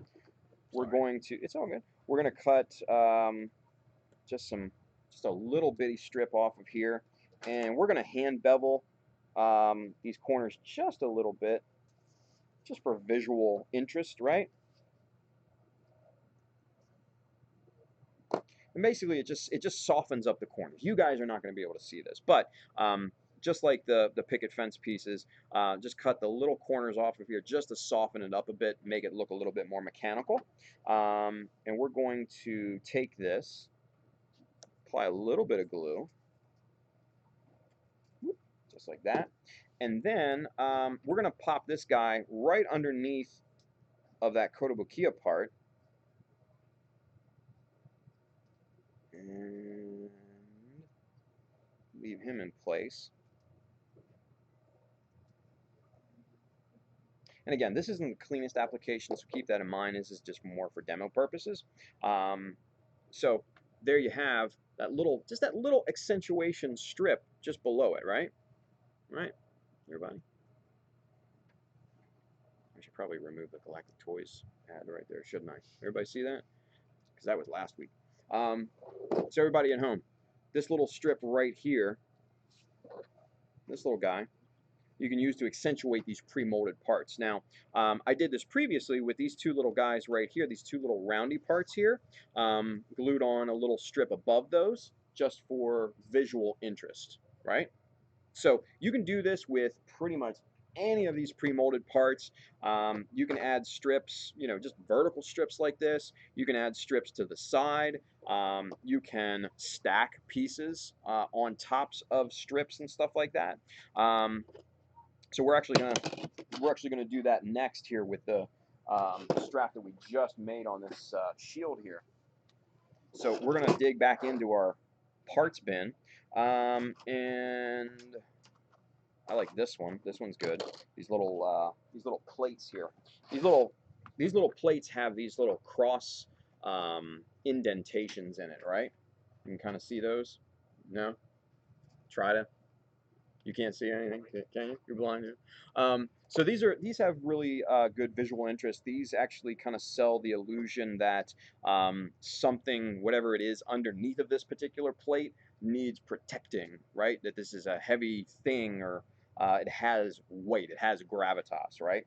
So again, we're going to clip our option parts out of the sprue ever so carefully, and now this also has an indentation on it that we can take advantage of, because we can pop our little hobby knife right into that little indentation. It'll grab onto there and make it simple to handle this thing. Ah, Made a liar out of you. yeah. Well, the glue is sometimes a little bit too much, right? Cupcake Mecha. He's over here on his phone. I know this guy over here, man. What's that? You're only here for him. He said he didn't want to hear it from me. Oh, okay. I got you. All right. So now that we got, it just flew across the room. Did it? How many of you have ever done that before? Just have a part in a pair of tweezers and it just totally screws off, right? I'm still missing Yeah. some parts from over a year ago. Goes down to the hair vent.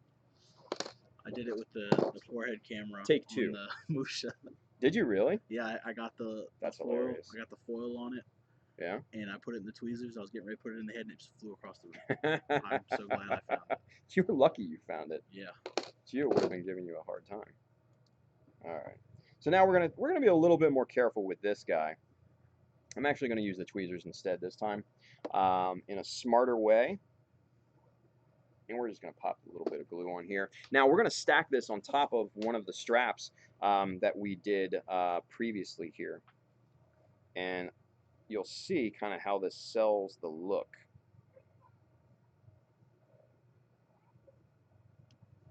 Right, like that.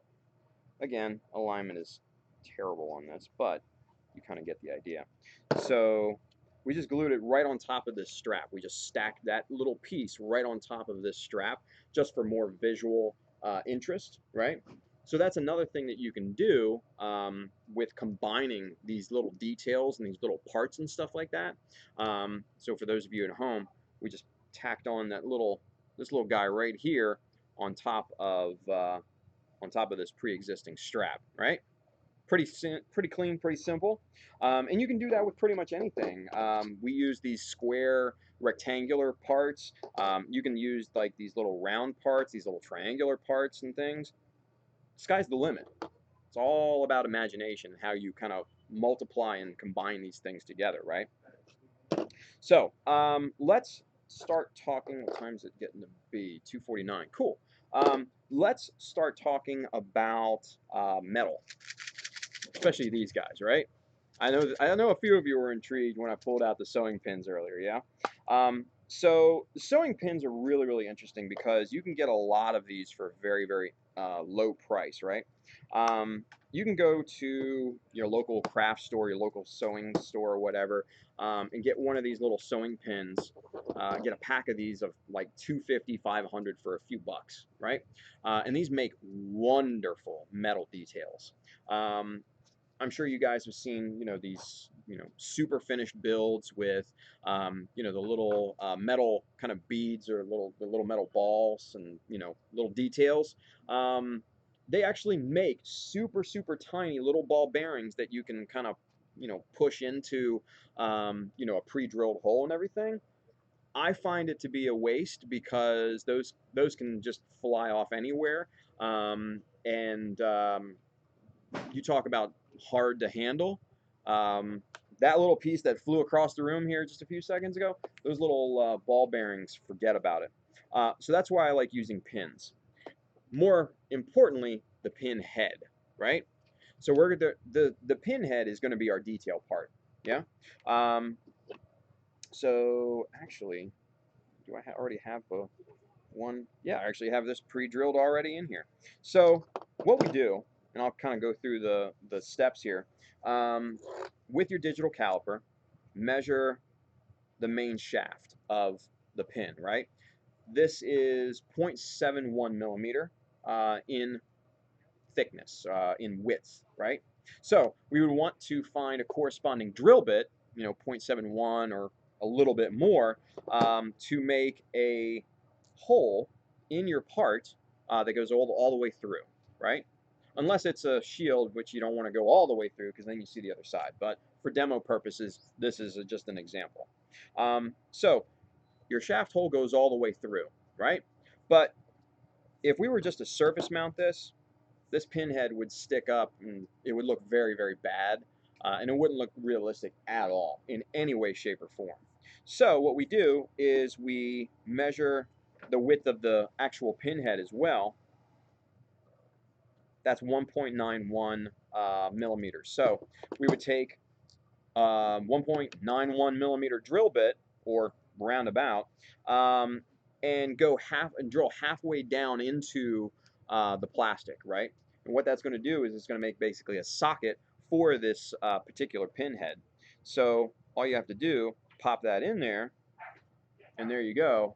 You've got your very, very clean, very awesome looking metal detail that basically looks like a heavy duty kind of rivet or something like that. And that's all you got to do. Very simple. Now, once you've got that drilled in, obviously you're going to want to go back. You're going to trim off the majority of this pin shaft, right? And that's where your heavy-duty metal cutters, wire cutters, come into play. And you're going to basically take this down to probably about 1 millimeter or so of shaft length left, and hold both parts very, very carefully because this stuff will fly across the room. I've had it happen many, many times, and it's a bad thing, especially when you lose one of these little pinheads. So, let's see, get that little guy right there. And so there's your little pinhead, your little itty bitty, super cheap little metal detail part, right? So, pop this in here.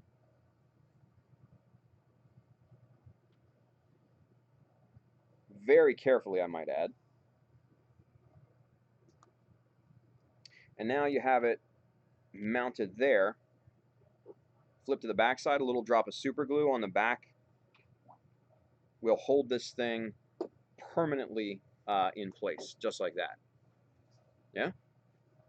Simple, simple. Simple stuff. The cool thing is that these come in multiple sizes too. So this is actually a larger diameter of pinhead that I found. I've actually found a much smaller one, which is great. You can either leave this for the very end and tack this on, kind of as jewelry, if you will, for the model piece. That's kind of like, it's a euphemism for the metal detail parts that we tack on at the end. We call it jewelry. Or you can put these on while you're building, prime paint and everything like that, and that'll leave a completely different look for this. It'll blend in seamlessly, but it'll still have visual difference from just a flat surface, right? So everybody at home, right there, there's that little metal detail, yeah? There we go. So, you want to pass that around for me? Yeah. Thank you, boss. So, sewing pins, super useful, super useful. Go to Joann's, go to Michael's, go to fabric store, whatever. Buy these. These make excellent, excellent detail parts. Okay, so we're still in the metal portions of things, right?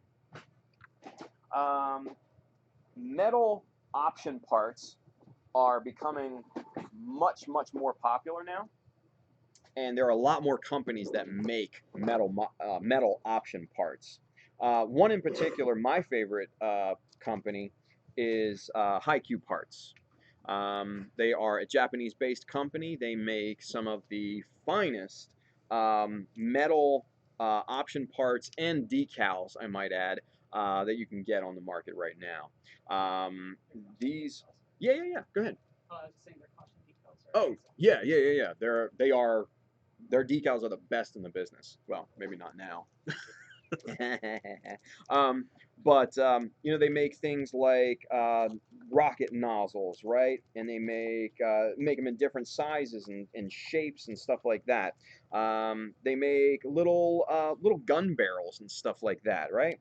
Um, what else do I have in here? I got a ton of their crap in here. Should buy stock in IQ. For like these are like mono eye holders right here for like Zaku's and stuff like that. Now, mind you, this is big, so you can probably use it for a different purpose. But again, same type of thing. Um, Again, more nozzles and stuff. Um, Beyond Haiku, even though they are probably the best, there are a bunch of other companies out there, right? There are a ton of Chinese companies that make metal option parts now that you can get very inexpensively. This is a company called CJ Hobby. They're probably one of the best. These are metal Zaku spikes, right? You can get these and replace the plastic ones. These have much, much higher detail. These are great. And then what is this? This is these are metal power cables for your Zaku. So instead of messing around with the plastic ones, right, and trying to trim those things off of the sprue, you can just swap them out for metal detail parts, and they look amazing. What else? They also carry little metal barrels for rifles and you know, the head Vulcans and stuff like that. And there's a ton of options out there. These are just simple piston rods, right? So you have some of the models, some of the master grades especially have metal plastic pistons, right? These are metal replacements where you can cut those off, drill a hole wherever that plastic piston was, replace them with these. You don't even have to paint these. These are already looking the part because they're real metal. They're real brushed metal. These are amazing. Um, so, beyond those types of metal option parts, you get into photo etch, right?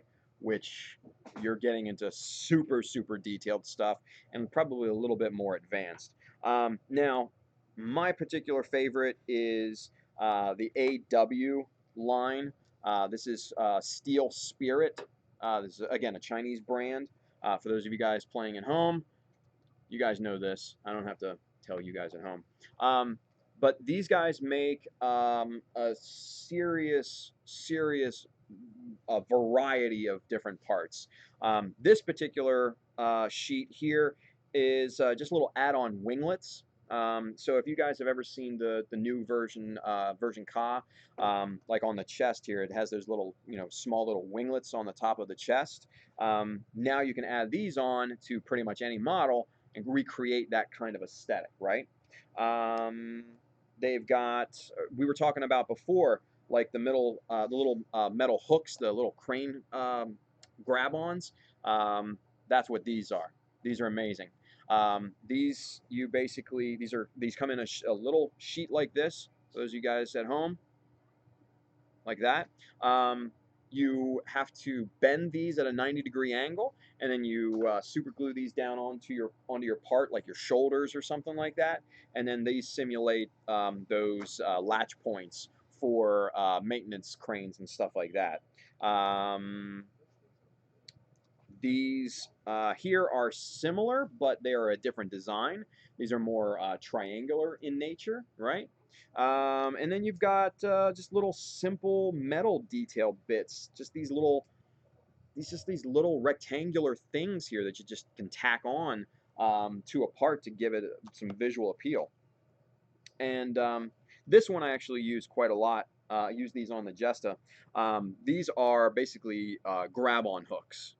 These are little metal simulations of little grab-ons. So you've got your kind of thicker pivot point at the top, and then you've got your grab-on part that pivots and stuff. These are great.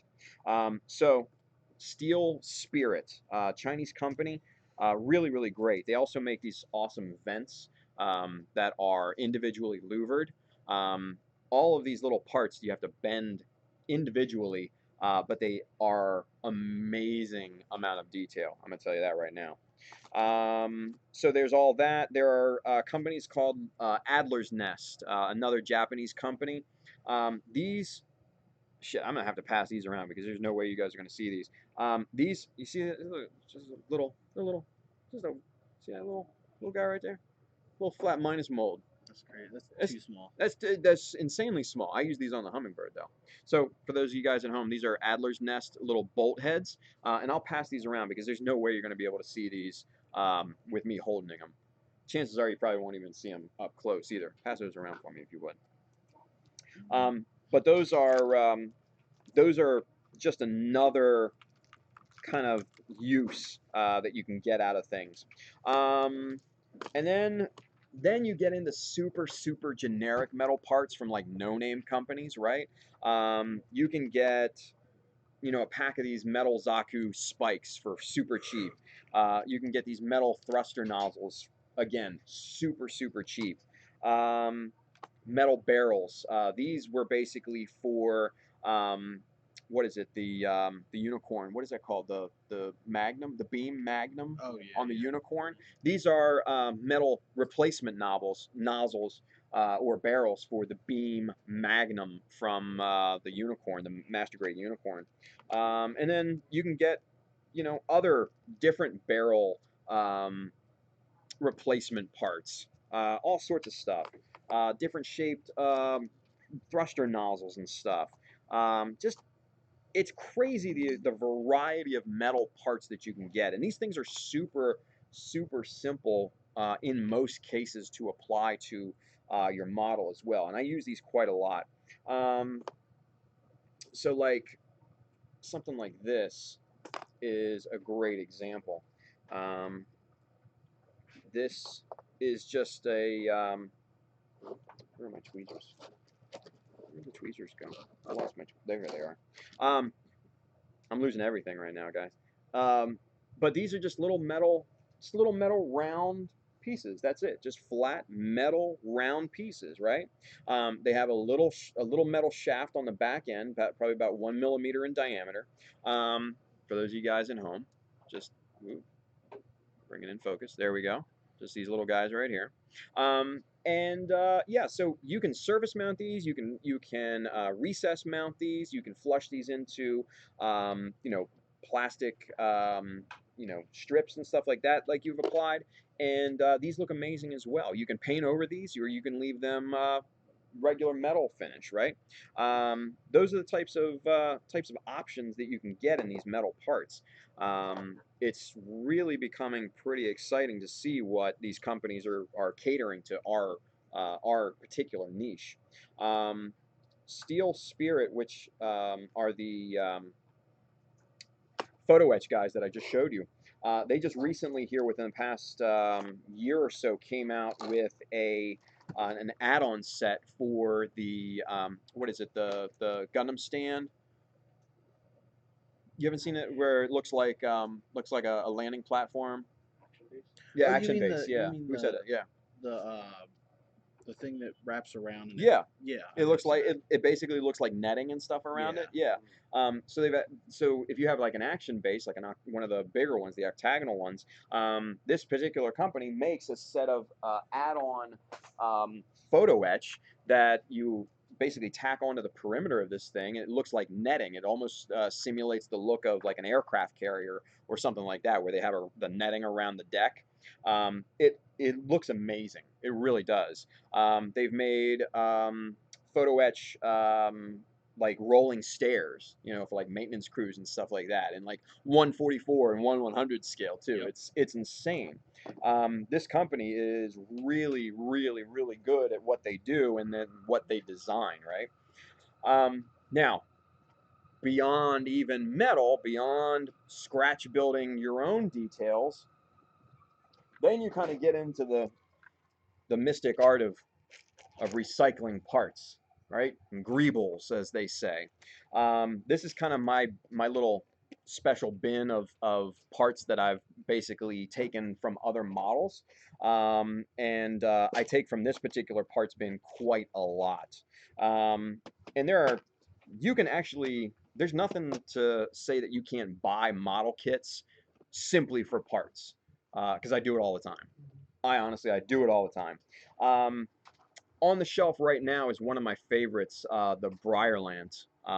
It's a 144 high grade, right? But this thing is just insane because you can, rip it apart for parts. You can use the backpack for really cool effects. It's got these like little weird non-traditional arms that you can tack on to another model or something like that. Another one is and I forget the name. I'm completely blanking right now, but it's the one with the big green booster. You guys at home, The help me Kaplant? out. The Kaplant, thank you. Yeah, Justin hooked it up. Never mind at home. But the Kaplant, cheap and expensive, about a $20-$25 kit, comes with this massive freaking booster, right? I bought 3 of them just for the hell of it. But the A runner alone has, God, I think probably 20 different little booster nozzles on it in different shapes and orientations and stuff. And you can just use those parts like crazy on other models. And I've done that a bunch of times with other projects, especially on the Jesta here. I think you use parts from the Gaplant on the scratch built backpack and everything as well.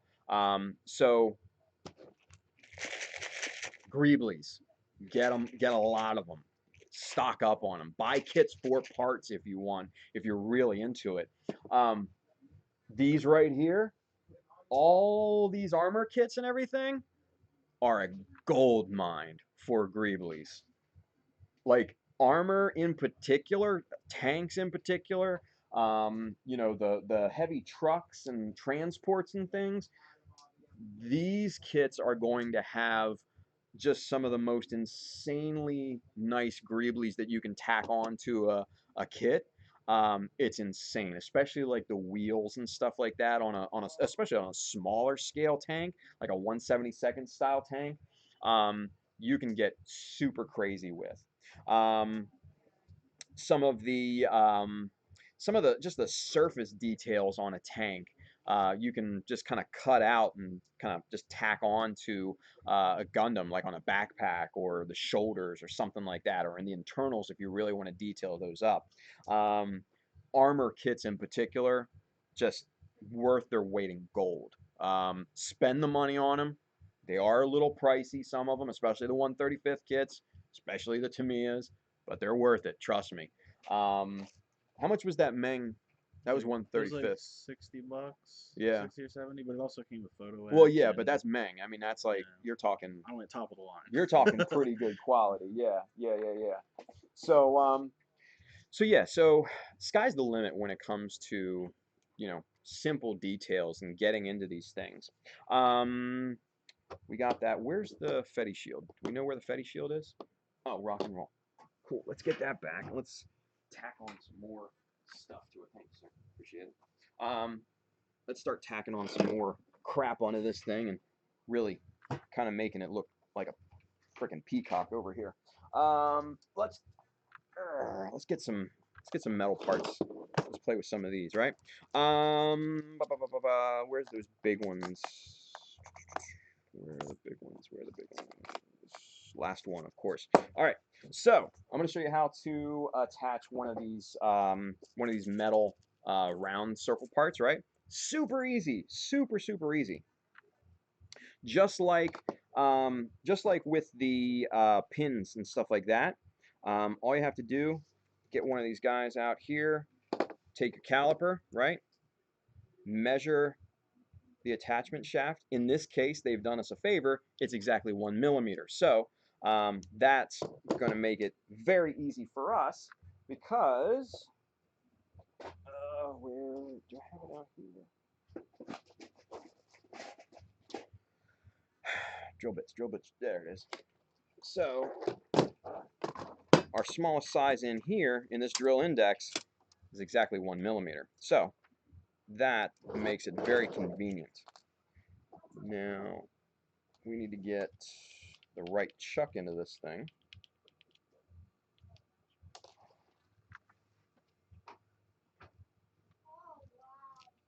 And these pin vices, you can get different size chucks to make it very convenient to hold all sorts of different sizes of drill bits and everything. So I've got like 4 of them here, and it's a Dremel drill bit set, but you can get generic ones too. All right, so let's see where we want to put this thing here. Where are we going to put this sucker? Fuck it, let's put it arbitrarily right there, right? So we drill in wherever you want to mount this thing, right through there. And now, since we're just going to surface mount this sucker, we've got the hole drilled into the shield. Yeah, simple. Just pop this guy right on there, and there it is. Super easy. Super easy. Now, what you would want to do, just like the pinhead, spin this thing around. Obviously, I'm not taking this apart right now. Little drop of super glue on the inside, underneath of the part, and then that'll lock that thing into place like nobody's business. And it won't come off unless you really try to get it removed. So that's very simple there as well. But aside from that, let's dig into these photo etch parts here, because that's not something that we've really done before, have we? We've not touched on them. Yeah, we mentioned it. This will be fun. Yeah, this will be fun. Let's play around with some photo etch here. So this is just a little photo etch crane hook sheet that we were talking before, right? We're gonna have to bend these, and hopefully, no, I don't. I'm just gonna use these because these are nice and flat. Mount to that and then stick a knife under it. We'll see how it goes. All right, so we're gonna. These are on like an adhesive sheet when they make these things, and now for ease of use, they've actually kind of pre-perforated one of the edges here. So I'm just gonna put it right here in my little tweezers. And I'm gonna hold these, try to hold these securely, and bend this. Oh, and it looks like it's working properly. Boom, just like that. Look at that. What? Yeah. So for those of you playing at home, just that little guy right there. Look at that. That's pretty nice actually. I've never used this particular part before, but no, I bought some too, and they were a little bigger than I wanted them to be. Yeah, but well, I know what I mean. Like I would stick them on like this. Yeah, at the top of that, yeah. But so we'll pass this around here in just a few seconds so you guys can get the effect. But these photo etch parts are really super nice. All right. And you want to put this in like a logical location, right? So you want to put this like at the corners of your part. Let that set. Let it go. Oh, yeah. I gotta start using these more often. Shit. Look at that. That looks legit, right? And it's a nice scale too. It simulates that like I said, illusion of scale. And the cool part here is it has this another little add-on piece to go on the corresponding side to sell the look. Hopefully I don't drop this sucker. Come on, get off of there. Oh, it's hanging by a thread. Where'd it go? Oh shit! Oh no, there it is. Thought I lost it again. All right, now we got it. Now we're cooking. All right, so we tack this guy on here to the other side, and like we said, it just sells the look.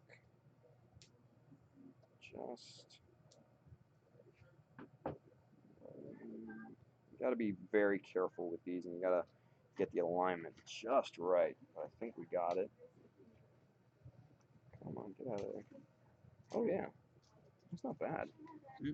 It's not bad at all. Holy shit. I used a ton of photo etch on that. Yeah, look at that. That's sick. Right? Let me pass it around. Yeah, let me show the camera real quick first. All right, so everybody playing at home, real quick. There's your little photo etch crane hook there. Yeah, looks pretty legit, I think. Pass that around. Let everybody see that. That, I think, is a great look. Just that little photo etch hook, a little crane attachment on the top. You get 2 of those on there, really sell the look. looks really quite nice, I think. Looks really quite nice. What do you like to do for details? Photo etch. Photo etch? What else? A little bit of scribing. Little scribing? Should we talk about scribing? Let's talk about y'all want to talk about scribing? I know Donnie does. Right? Because he's knee deep in it right now, right? Dude, that Nemo's looking good, bro. It is. And quick. Yeah. Quick. Right? Now, Donnie, is that the first time you've done scribing before to that level? No? Okay. It still looks good though. Still looks good. It's clean. Yeah. Yeah, dude. Absolutely. Absolutely. So scribing. Let's talk about that for just a second because we did touch on that when we talked about the padding and doing outline scribes and stuff like that, and that's very, very useful. So scribing and chisels in particular, if you're just starting out, you don't have to buy high-end chisels. I didn't start out that way. I know a lot of people didn't start out that way. Very useful, inexpensive method to scribe panel lines, especially when you're first learning, is the backside of an old hobby knife. Seriously. You know, dull down the front so you're not cutting yourself, but keep that back end, you know, kind of nice and somewhat sharp. And you can use that as your kind of first scribing tool, your first chisel, right? And then you can start to practice on scrap pieces and stuff. You know, get a little Dymo tape, right? This is important. And just practice and go to work on it and perfect your technique, right? Now with the chisels, like I said, Dymo tape is super important. You got the Haiku stuff, yeah. Oh, is this Haiku? That's Madworks. Madworks, okay. I saw the Haiku. The Haiku was nice too. I think it's Madworks. I could be wrong. I don't know. It's Somebody's. Terra Or okay. tape. I don't know. Temporary. It's scribing tape. Yeah, whatever. Anyway, guide tape. So two flavors. You've got your standard old school Dymo tape. And when you go to look for this stuff, make sure you get the embossing tape. The current models of Dymo printers, you know, label printers, are thermal. So they print on very, very thin labels, right? Very thin. This is the old embossing style tape, you know, the old school contraption where you had to go ka-kunk, ka-kunk, ka-kunk. Yeah, you got it. And it, do you? You still have one? Still works. Is it dusty? No. Oh, okay. I'm surprised by that. But it actually, what that machine does is it actually embosses the letters and numbers and stuff like that into the tape. This is much thicker, much more rigid than the thermal stuff is for current models. This is a little bit harder to find, but you can still find it in places like Staples, online, at like Amazon and stuff like that. You can get this stuff by the case. I highly recommend it if you are doing a lot of scribing. Donnie, FYI. But I use this stuff like it's going out of business. I buy this by the case, and this is very, very handy when it comes to scribing. Alternatively, and probably a better product, I've never tried clear guide tape, is this stuff. It is clear. It is roughly the same thickness. It's a little thinner, I'd say, than Dymo. So you have to you have to use a little bit more caution, but not by much. This stuff is really good because if you're one of those folks that actually draws your proposed panel lines on a part, you can lay this stuff down, see through it, and see kind of where your tape is lining up with the with your marks and everything. So this is actually really, really handy. Probably a better alternative than the old school Dymo. I'm just used to this, so this is what I use, to be honest with you. But there you go. What's that? They sell scribing tape here? Probably not. Yeah, this is definitely more of a specialized technique than probably your general hobby store would probably carry. So yeah, but you can get, like I said, you can get this on Amazon. You can get, go to Staples, ask them for Dymo embossing tape, not the label tape, embossing tape. That's key. You can probably find this pretty easily. So with a little bit of work. Now, chisels, I get asked all the time, what chisels should I buy? What should I buy?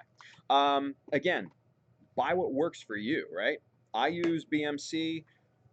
Justin used MadWorks. They're a little cheaper. Yeah. And I have a million of these laying around. Yeah. So Yeah. why not?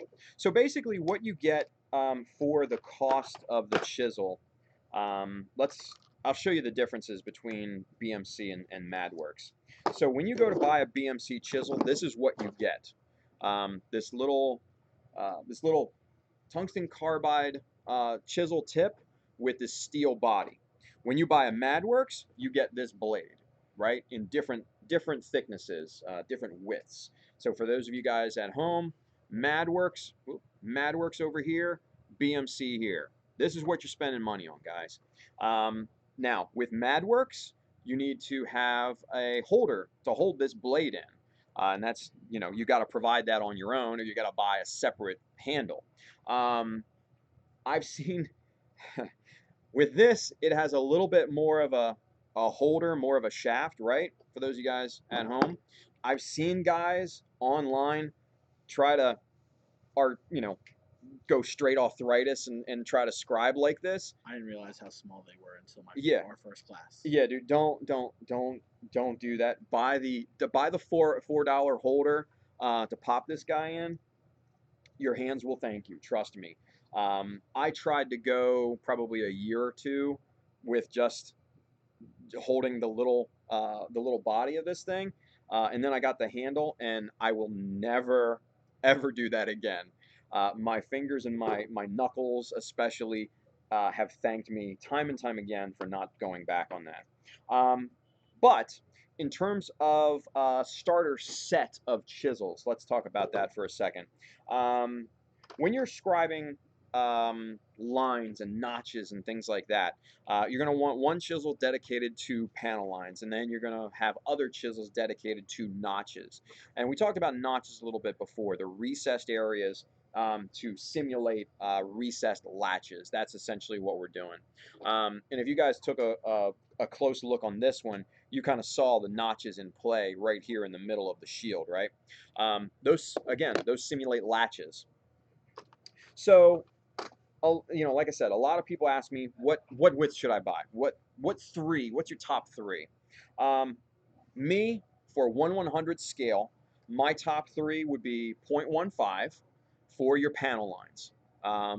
I use this on all the panel lines on the Jesta, all the panel lines here on the Project Shield. Pretty much any model that I've ever made has a 0.15 millimeter panel line, right? Nice and small, it sells the illusion of scale.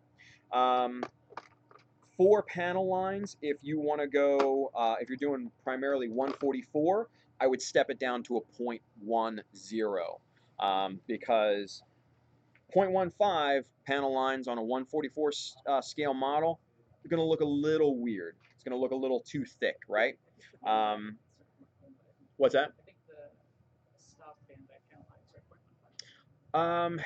It's either 0.15 or 0.2. It depends on the age of the model, I Or think, on the though, too. 144 kits, it's 0.15. Yeah, well, on the 144, I'd probably say, yeah, you're probably dead on with that. Yeah.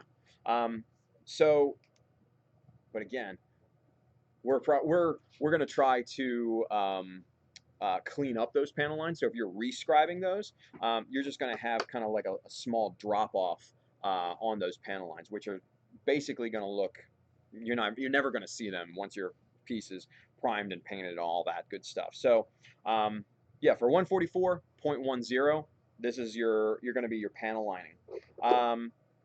For notches, I would start with a 0.30. This is a nice little notch. This is the width of the notch in the shield here, right in the main field. That's a perfect sized little detail notch. I love this 0.30. And then after that, if you had to get a third one, 0.5, half millimeter. Again, this will make a little bit of a bigger notch, and you want variety in those notches. So yeah, 0.5, 0.3, 0.15. that would be my starter set for master grades and 1/100s. Swap out the 0.15 for 0.10 if you're going 144, like high grades and stuff. What are you looking for? I'm just seeing what else put out. Oh, okay. It's still the point three. What's that? It's still the point three. Yes, still the 0.3, still the 0.5. Yeah, definitely. Beyond that, if you want to expand your range of chisels, then I would probably suggest a big beefy 1mm chisel. These are great for really big panel or for recessed notches and stuff. This is also good for scribing in features into the plastic and stuff, and you can get into plastic sculpting with these, right? Reshaping the plastic. Um, for the Jesta, on the Jesta's feet, if you're not familiar with the Jesta mech in particular, the feet, the toes on it are completely plain. It's just a flat surface. It's kind of ugly and unseemly. I don't particularly care for it. If you've seen the RX-78-2, those feet, they have these two little notches in the toes. That particular look, I think, looks really aesthetically pleasing. So I took actually I took a 1.5mm to the toes of the Jesta and scribed those notches in. But you can do the same thing with a 1mm, 1.2, what have you, and really kind of get those details kind of back into that piece and make that armor or that piece look aesthetically pleasing. And then beyond that, above, say, 1.2, 1.5, you're getting into pure material removal territory. I got the big boy 3mm here. This is basically, again, much similar to the Zuron. This is like your sledgehammer for very high precision material removal. I use this thing a pretty good amount, honestly, to clear out material. If I have to dig out material from a recess or something like that, or I have to deepen some sort of cavity for a scratch-built part or something like that, that 3mm comes in super, super handy. So that is highly suggested as well. But after that, sky's the limit. You know, you can save up your money and buy the whole damn set of chisels if you want. You know, I know people that have done that. I know a good number of people have done that. You've done that, haven't you? No? Okay. Yeah. So yeah. So let's do a little scribing. Let's talk about technique, and then I think we'll probably start to finish out with some questions and stuff. 329. Sweet. You want part? What's up? So you want part? I can just use this. Sure. Yeah. Want some clean? Look at that little metal bastard fell off. Yeah. Look here. Whatever. Put him off to the side. Save him for later. What do you got? Oh, you're gonna hold up. You're gonna let I'm me. not gonna use that. You're not gonna use this? No.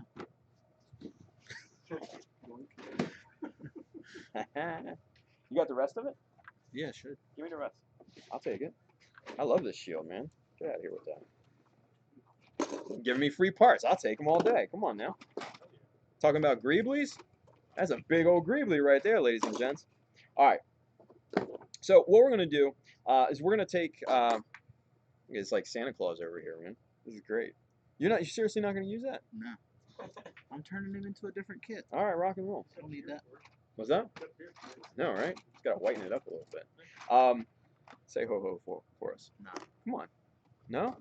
Nah. It's the summer. Jacob, get him to do it, Jacob. Yeah, because I have so much power over it. You do.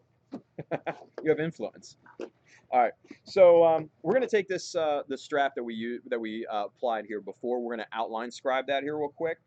You guys already saw the look of it. It's surface mounted. You can tell that it's surface mounted, right?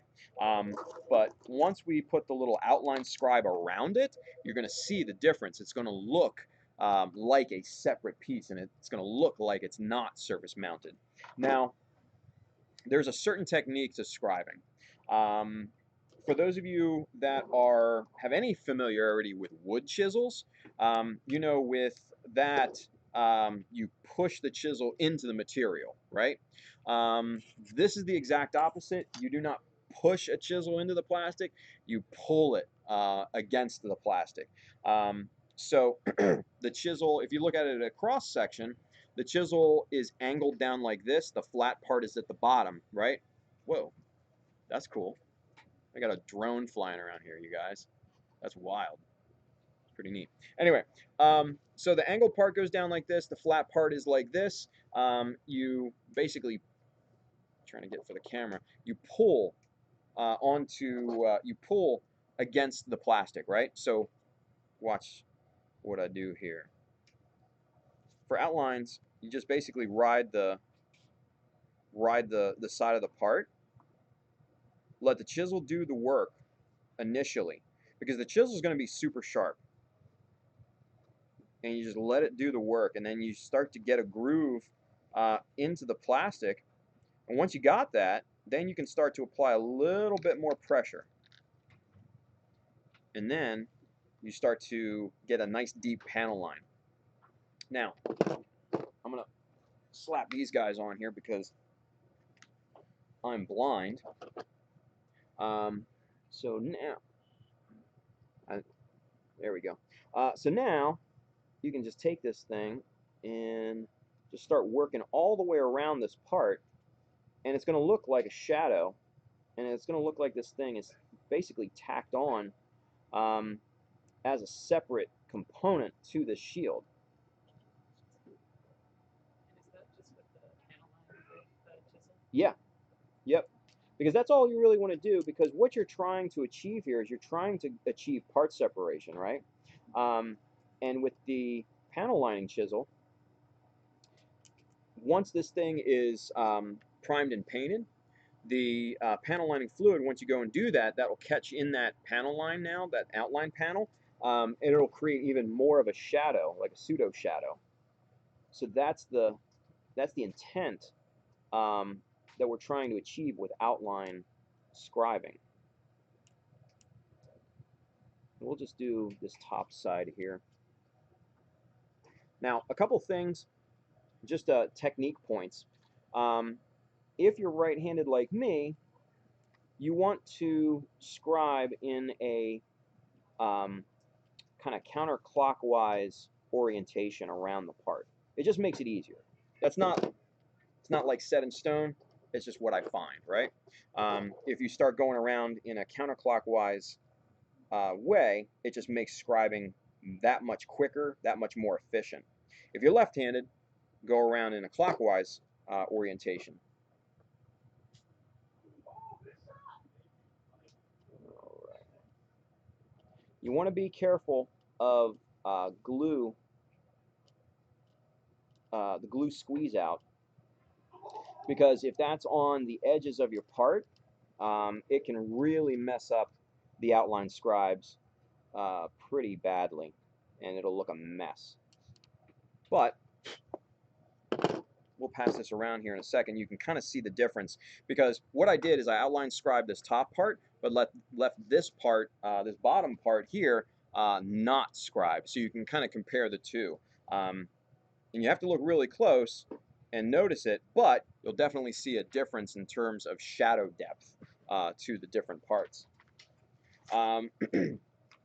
So panel lines in particular, when you're scribing and creating new panel lines, and this does get into a little bit of a more advanced type of technique, but again, this class is for everybody from beginner to advanced.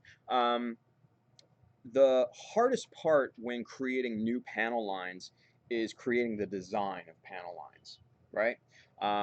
Would you agree? Absolutely. Yeah. I struggle with that. Do you? Yeah. Oh, I mean, I do too. I do too. Jacob, do you struggle with panel line designs? Just say yes. Yes. Okay, cool. So now that we're all in agreement. Designing new panel lines, what I like to do is to think about what's below the armor.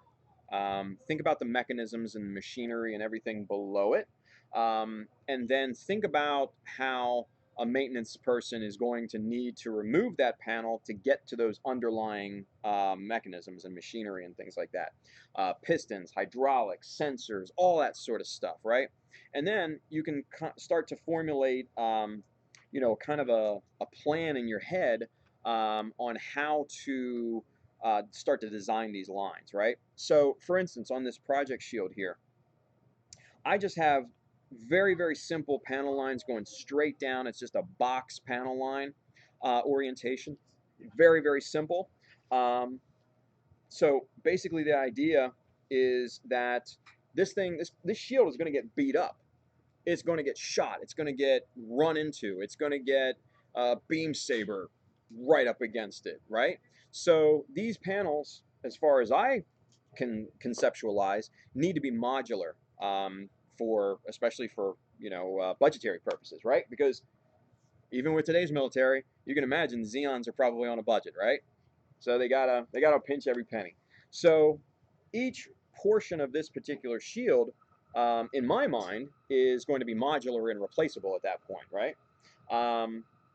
So those panel lines you're gonna create to kind of match that thought process, um, and so for this, these two sides here are going to be probably going to be replaced more often than say in the middle here, right? Just for your chances of running into something or getting hit by something or what have you. So they can swap these two sides out, very little problem. Keep that side in there, save a shit ton of money, right?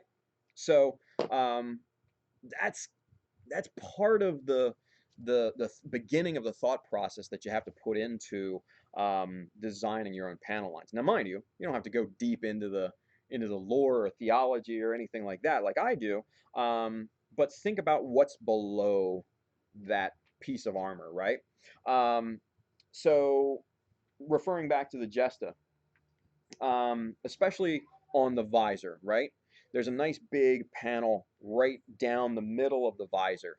I can see there being some heavy duty sensory equipment and machinery and stuff in there that if it gets banged up or if it needs fine tuned, they need to get in there to do it, right? So that's what made me put a panel line right down the middle of his visor. Same thing with like the fronts of the legs. That's an often overlooked um, body part on Gundams and mechs that are very very under detailed in my opinion. Um, think about all the machinery moving in, especially the upper legs. Because you've got the waist, systems and the turning, and you've got the rotational gears in the hips and things like that. And these legs move just like human legs, right? Now we have a ball and socket, but for machinery here, that's probably not going to be what they have. They're probably going to be turning, pistons and gears and things like that in there. So you have to start to think about, yeah, there's going to be some heavy duty machinery in the front of these legs or on the side or in the back. There should be probably panels that can be removed so that the maintenance crew can get in there and maintain and repair these systems, just like the hood of a car, right?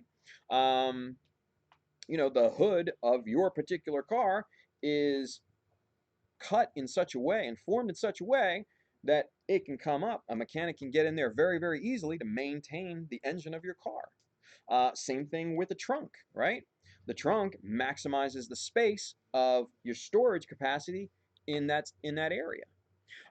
So those panel lines have to kind of match that logic, right? So that's kind of the way that I start to think about designing panel lines, right? Where's that Zaku shield? Is it over there? Cool. Let me get that. Let me get the Fetty shield too. So when it comes to designing your own, what I like to do is to sand down the part, right? Get it nice and kind of get the surfaces kind of uneven, right? Because what I like to do is actually draw my panel lines directly on the part so I can get an immediate sense of how this thing is going to look once I got it all scribed and everything. So, for instance, it happens. Huh, what's that? Does primer work for that? Primer can work for that, yeah. But at that point, I don't want to waste primer. Primer's expensive, right? Little sandpaper, a little pencil lead, that's super cheap. So that's why I would I particularly prefer to do it in this stage, because what you're going to have to do once you've got those panel lines on there, you're going to have to obviously sand them down, and then you're going to have to reprime at that point. So if you do them in this stage, save a little bit of money. So just, that's my thought process. But again, it's all about personal preference. If that works easiest for you, absolutely do it that way, I would say. So for panel lines, we're gonna create some panel lines down here on the side of this shield. What I like to do again is just take some sandpaper, just kind of scuff this surface up here, just get it nice and flat. And then what's going to happen is your pencil lead is going to stick right to that surface because of the surface irregularities and everything, right? It's going to stick to the surface much, much easier. So you can use a pencil, and basically, we can just kind of do something really, really easy here and just very quick. And when I'm just kind of sketching a look here that might be interesting. So for those of you guys at home, just something like that. Just very easy, very simple. So basically we just started drawing just kind of a little panel there to match the already existing shape. And that's what I kind of like to do sometimes. So you can kind of see that boxy shape there, right? Because there's already a surface, there's already an indentation in this shield. That's how Bandai made it, right? So my kind of mind starts to go, well, why did they do that? Why did they put that indentation there? What's the purpose of it, right? Nothing on the back of the shield. Shield's kind of bare, right? So I start to think, well, there must be something inside then. There must be something, some reason why this is here beyond aesthetics, right? Granted, Bandai probably just did it for aesthetics, but in terms of what we're trying to achieve, this higher echelon of detail, we need to kind of start thinking outside of the Bandai thought process, right?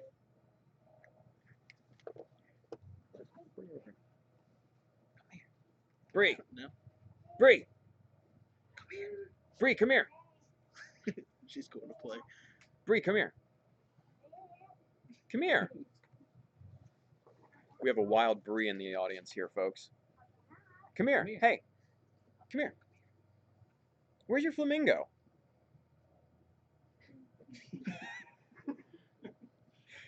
Everybody's looking at her, folks. Bree, no? She don't want to be on camera. That's okay, though. That's okay.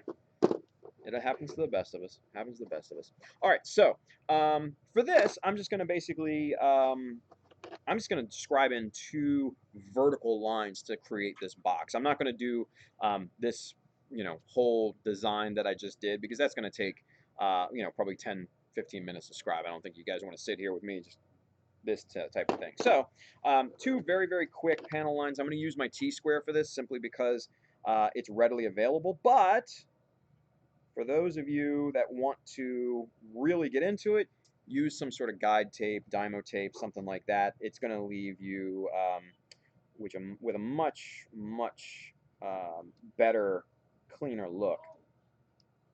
Now this will work simply because of the orientation of this piece.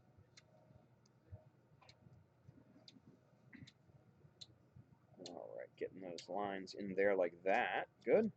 And now the direction of these lines, based off of the angles of the shield, probably not the best. I'll be the first one to admit it. But this is for demo purposes. Do as I say, not as I do. We get these things in here, and then we'll sand it down, and then you can kind of see how these lines start to accentuate.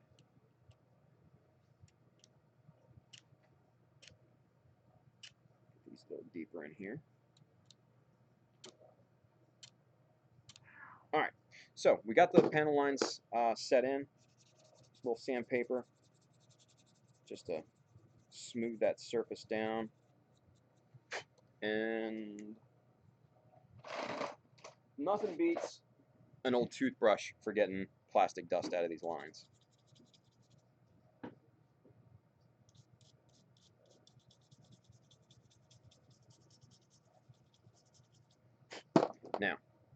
It's good, but it's not going to get everything out of there. One more pass with the chisel, just to clean that completely out. And then there you go. Rock and roll. So now you have brand new panel lines. You've got a brand new panel in this shield. Yeah, pass it around. And so now it's got some more visual interest than what it was originally. Make sense? Cool. All right. Everybody understand? You ready to go on and do this to your models? Yeah? I see a lot of heads going up and down like this. Donnie's not so sure. Come on, man. Donnie's ready. Bro, you can do it. You can do it. I know you can. You already got the skill for it. So let's finish up with questions, shall we? Who's got a question? I do. Yeah. How do you know how deep to go? That's something Oh. I struggle with. I feel like I go too deep. Yeah, yeah. And I don't often know until I'm flooding with panel line fluid, and then I'm like, whoa, I dug a little bit too much. Right, right. It's something I struggle with. Yeah. You know what? That's a tough question. So the question at home, guys, is how deep of a panel line do you go? How deep do you go on custom panel lines? What I would say is it's gonna take feel.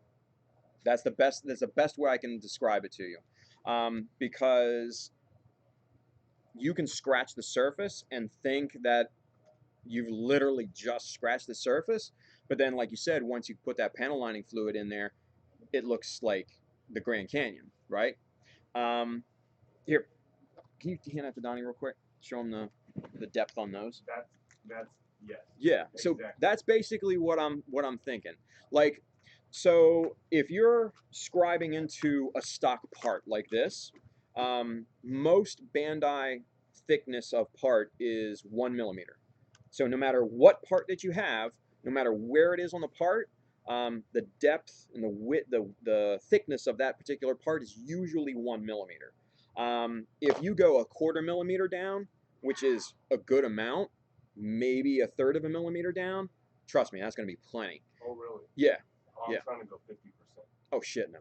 Yeah. Don't do that, man. Okay. Don't do that, because the risk that you run, and I did this on the Zaku part. I don't know if you were watching when I broke it. Yeah, I did. So Yeah. you saw the horror. Exactly. Yeah, you saw the horror. Okay. Yeah, yeah. I went way too deep on that, and I applied pressure in the exact wrong spot, and it snapped right on that panel line. Right. So that's the risk that you run. So I definitely wouldn't go down 50%, because you want more material there to hold that part, so it holds and maintains rigidity. I feel like the Bandai's not going deep enough, so Yeah. I feel like I try to compensate. Yeah. So I'm not quite figuring out where that middle point is. Yeah, yeah. Where I want it, and what Bandai's not doing enough. Yeah. In my opinion. What I would do, so this is 1/4 millimeter thick. If you go between, say, this and 1/3 millimeter, I think you're going to be golden. Now, when you laminate plastic on top of the part, oh, then the sky's the limit. I mean, you can go right through this plastic and be perfectly fine, because then you got another whole millimeter of material underneath of it, right? But if you are scribing into just pristine Bandai plastic, yeah, I wouldn't go too deep. Deep enough to where you can readily see a shadow, but I wouldn't go much deeper than that. Yeah, I've had that snap thing happen Yeah. before. I think we all have. I think we all have. It pops right on that panel line, and you're like, but yeah, that's a great question. Great question. What else? Anybody else? I know there's got to be some questions. Really? No questions? Yeah. Do you have any recommendations for any kits, kind of like tanks and stuff like that, but specifically for like kit bashing? What you call? For like customizations and stuff? Yeah, it's like one in particular that comes with a lot of good pieces. I particularly don't, but I've heard a lot of people say that some of the heavy carriers, like this truck down here, let me see, like one of these guys right here, because it's got all this cool surface detail and all these these pistons and all this machinery in here and all that stuff. I've heard like these types of models are really good. I honestly I've just recently got into the into buying armor for pieces and stuff like that. So I don't have the most extensive knowledge on armor yet. The 1/72nd scale, the little teeny tiny ones like these little guys up here, are going to be great for little micro parts, especially like the wheels and stuff like that. Those are really really nice. Um, and then I mean just your you know the cheapest tank that you can find is going to have a ton of parts too. 135th scale, 1/72nd scale. I wouldn't go any bigger than 1/35th because then you kind of get into these large parts.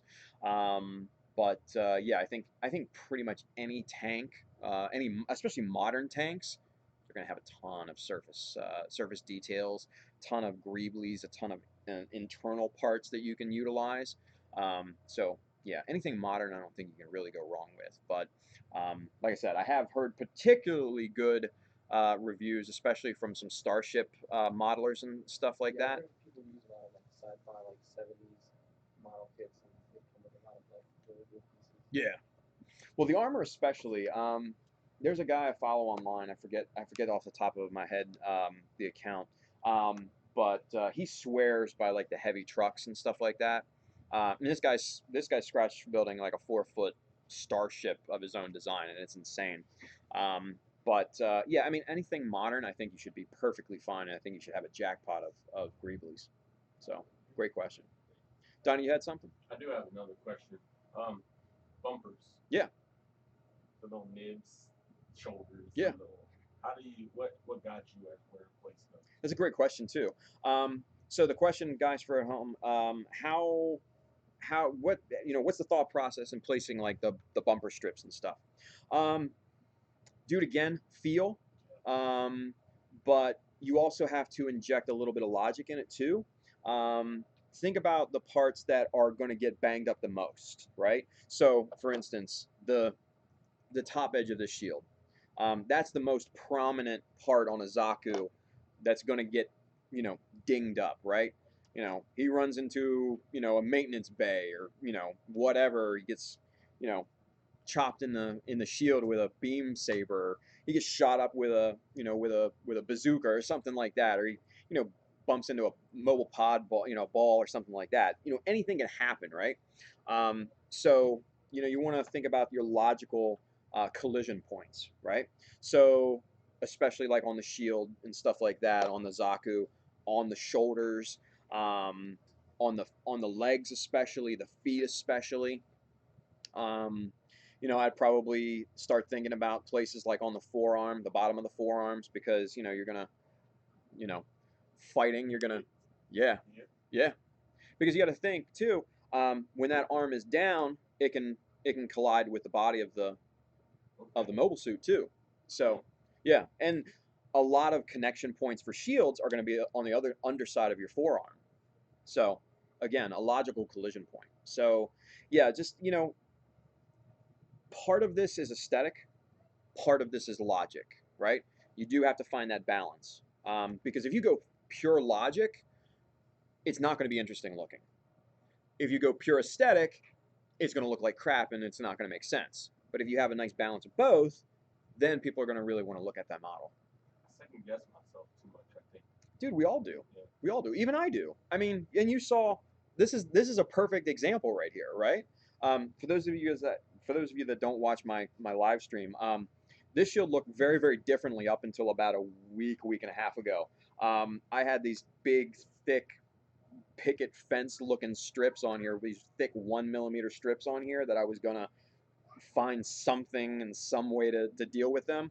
I hated the look of them, so I stripped them off and basically added what you see here today. Much happier with this end result. So yeah, I mean we all second guess ourselves, man. So that's just a natural part of being a modeler, dude. So yeah, don't think you're worse off than anybody else, because brother, you're not. You're not. So great question. You had a question. Color choices. Yeah. How do you incorporate that? Great question. Yeah. Color choices, guys. The question is about color choices and how to accentuate those details. So you can take a look at Adjusta here in a little bit. But what I did, especially look at like the legs and the feet, because that's where a lot of those simple details are kind of come into play, because that's where they were the most plain on this particular mobile suit. But what I'd like to do is to accentuate those little details, right?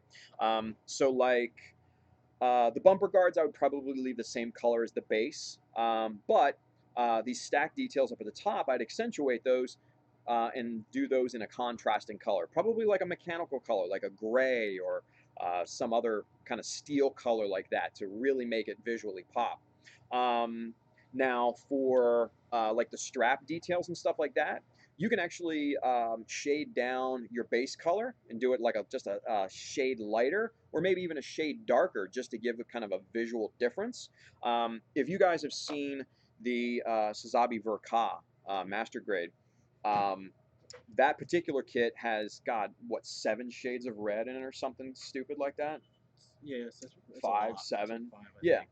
So that particular kit, just in plastic form, utilizes that shade technique on accentuating different parts of the model. So that's something that you can try. And there's nothing to say that you can't paint these gray and really make them pop. And there's also nothing that says you can't make them the same shade as or the same color as the base color too. It's really all about the look that you're going to want to go for. Me particularly, I like to accentuate like half of the details that I put on there, just so that it doesn't look like it has freckles. You know what I mean? So like on the feet especially, I've color separated those, but then on places like the shoulders and on the skirts and stuff like that, I've left it base color. So there's a mix of different color separations on that particular model. So back in the day, especially with the Hummingbird, oh, everything was a separate color. Every single detail was a separate color. I could go back to 2016 and repaint that thing, because it's very high contrast. And I would have loved to tone it down a little bit and make it a little bit more realistic. But hey, hindsight's 2020, right? You evolve. That's what modeling is about. You grow and you evolve. So good question. Good question. Anybody else? Yes. There's a little like a circle scribe on pieces. How do you do that? Very good question. So scribing circles and that kind of factors into scribing curves too, right? Do you have the Should what do you have? What do you got? What do you got? the pin? Oh, the regular little pin. Yeah. Okay. Well, while he's trying to find that, so what I would use to scribe, especially circles, get a nice circled template, like one of the see-through brand templates from like an art store or something like that.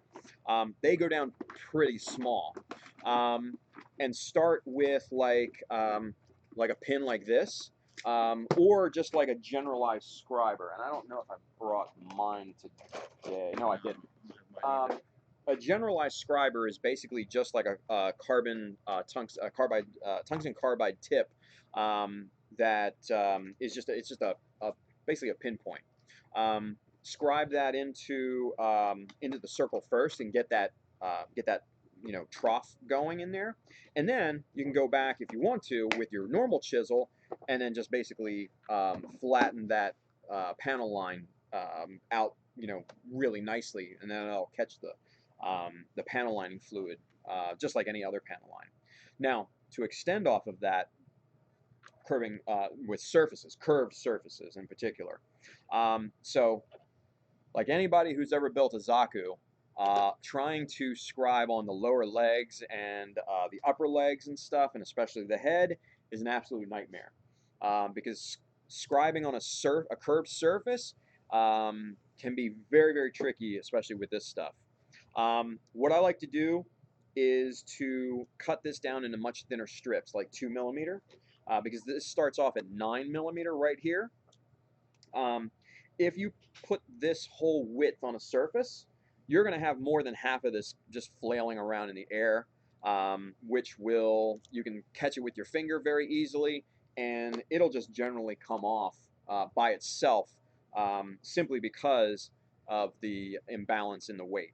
So if you cut that strip down to like a 2 millimeter, the percentage of surface adhesion tape to the surface is going to be much, much higher, and you're going to have that tape stick on there at a much stronger rate, and then you can really go to town and you can scribe on that curved surface.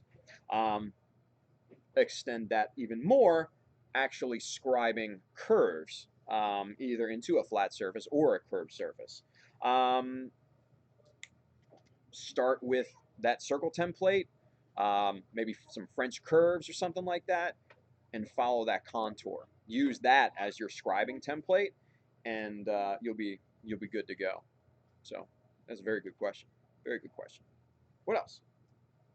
So you mentioned earlier that you don't use any of the Tamiya like tube stuff. Yeah. So do you not use like putty at all for seam lines? No, I don't. So guys, the question at home is about filler putty. What do we use? Why not? Why don't we use filler putty, right? Why don't I use filler putty? So I use like Mr. Color and solvent-based paints and stuff like that. The Tamiya putty is a solvent-based putty, right? So it has bite into the plastic, which makes it a good putty. But then once you go to put that primer and everything, once you spray that on, it reactivates that putty and softens it back up a little bit. So that's why you kind of see that little dip once you put your primer on.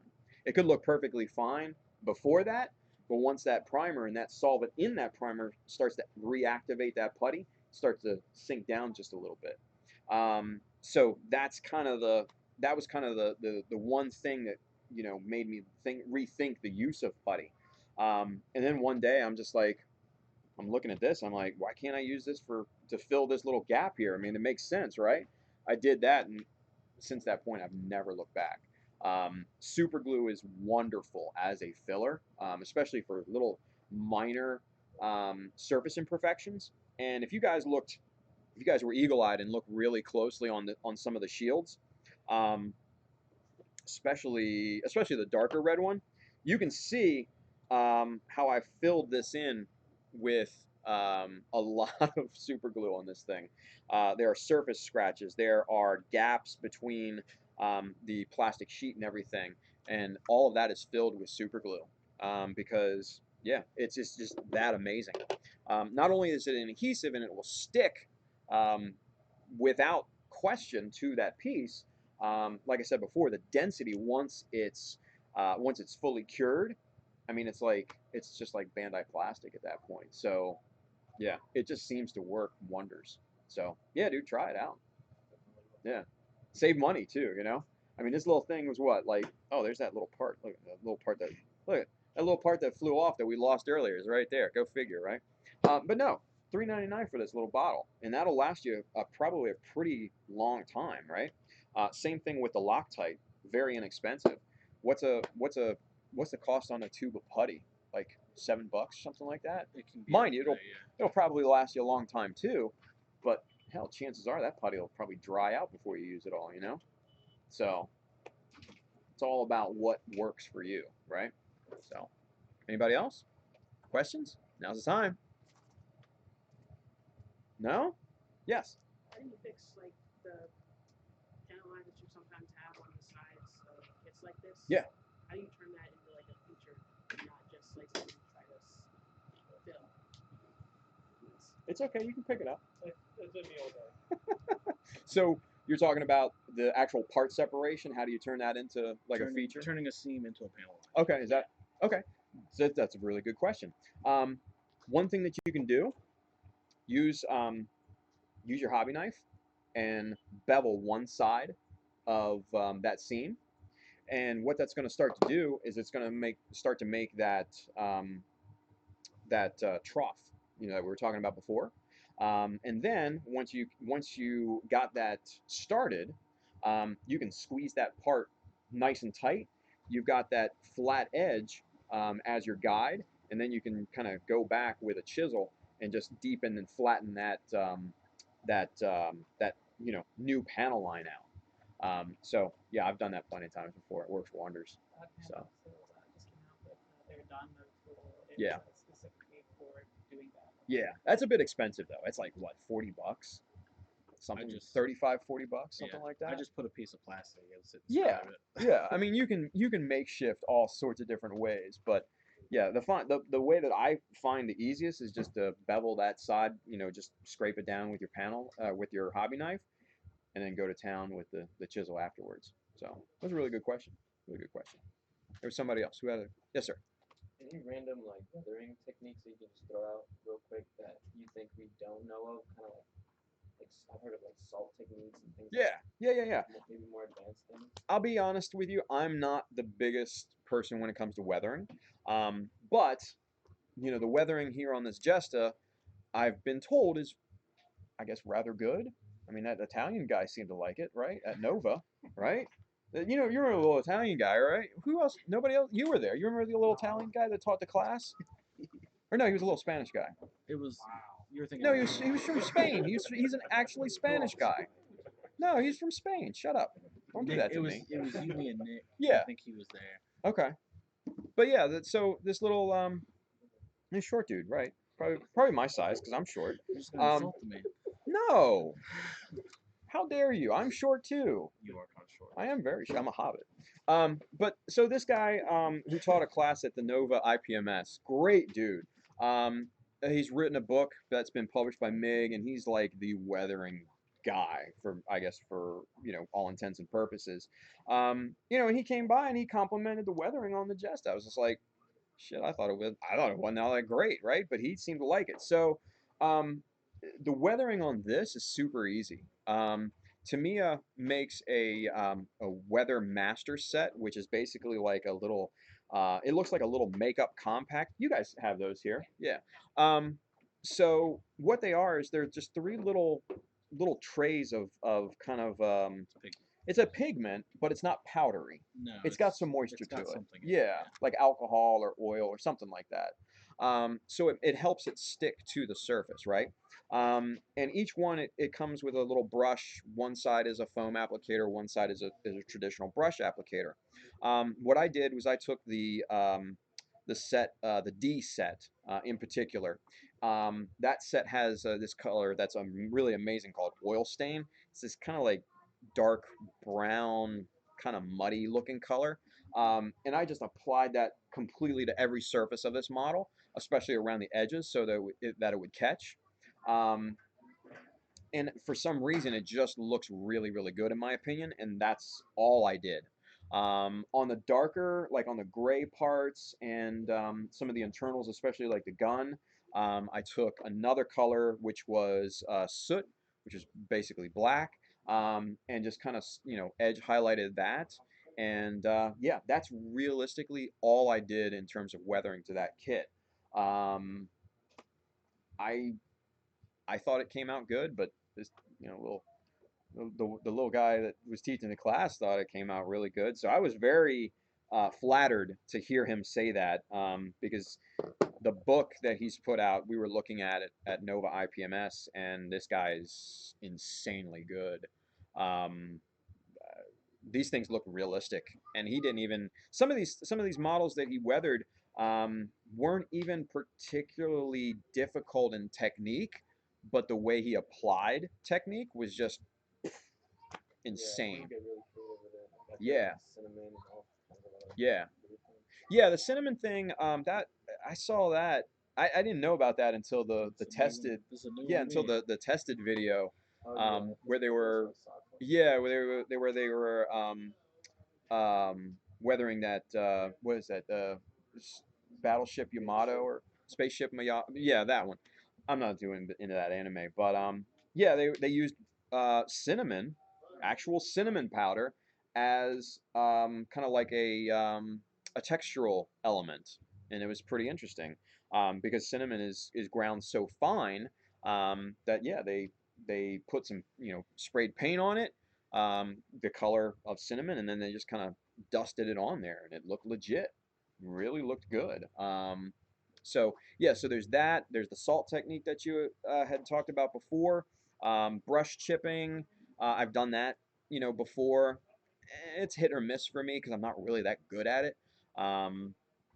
But there's sponge chipping to go along with the brush chipping. all sorts of other techniques that you can use. There's a ton of guys online. If you happen to be into Instagram, one of our friends down in Australia, Taz, Robbie, Gundam Taz, yeah. You know what I'm talking about, Donnie. You know what I'm talking about. This Robbie Gundam Taz. He does like, a lot of like machining figure type of things. He does a lot of everything. A lot of everything. Like he's done tanks and trains and Gundams, and he does dioramas and all sorts of other stuff.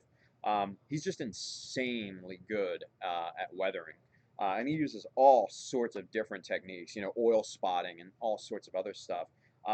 So if I could make one suggestion for a person to follow in terms of weathering, that would be the guy. He's also got a great personality. If you ever heard him laugh, it would just brighten up your day. So that's an extra added bonus. Gundam Taz.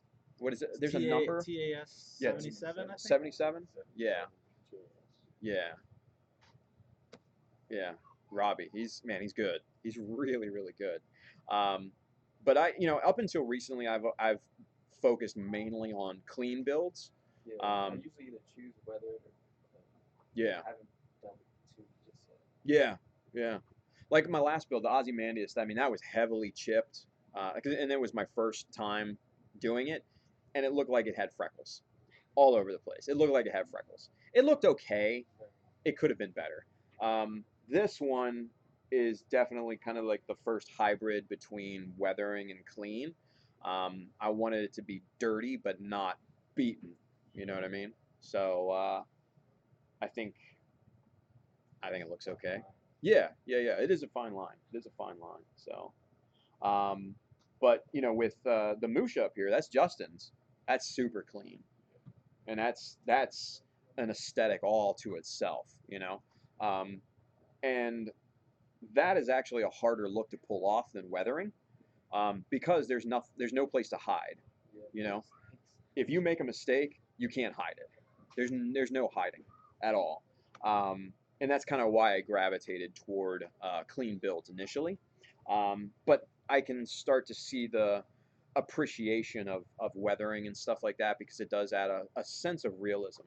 And since we're adding these details and trying to create that illusion of scale, weathering is just kind of the next logical step, right?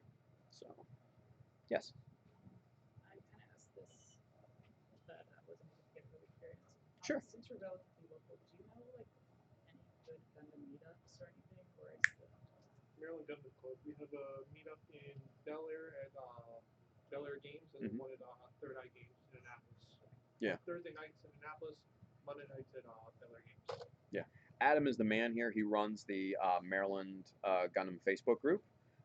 So if anybody knows about it, it's going to be this guy right here. So, yeah. Also, if you want to stop by Northern Virginia. Nobody wants to stop by Northern Virginia. Get out of here, man. No. What's that? Huzzah Hobbies every Monday night. Huzzah Hobbies every Monday night. Cool.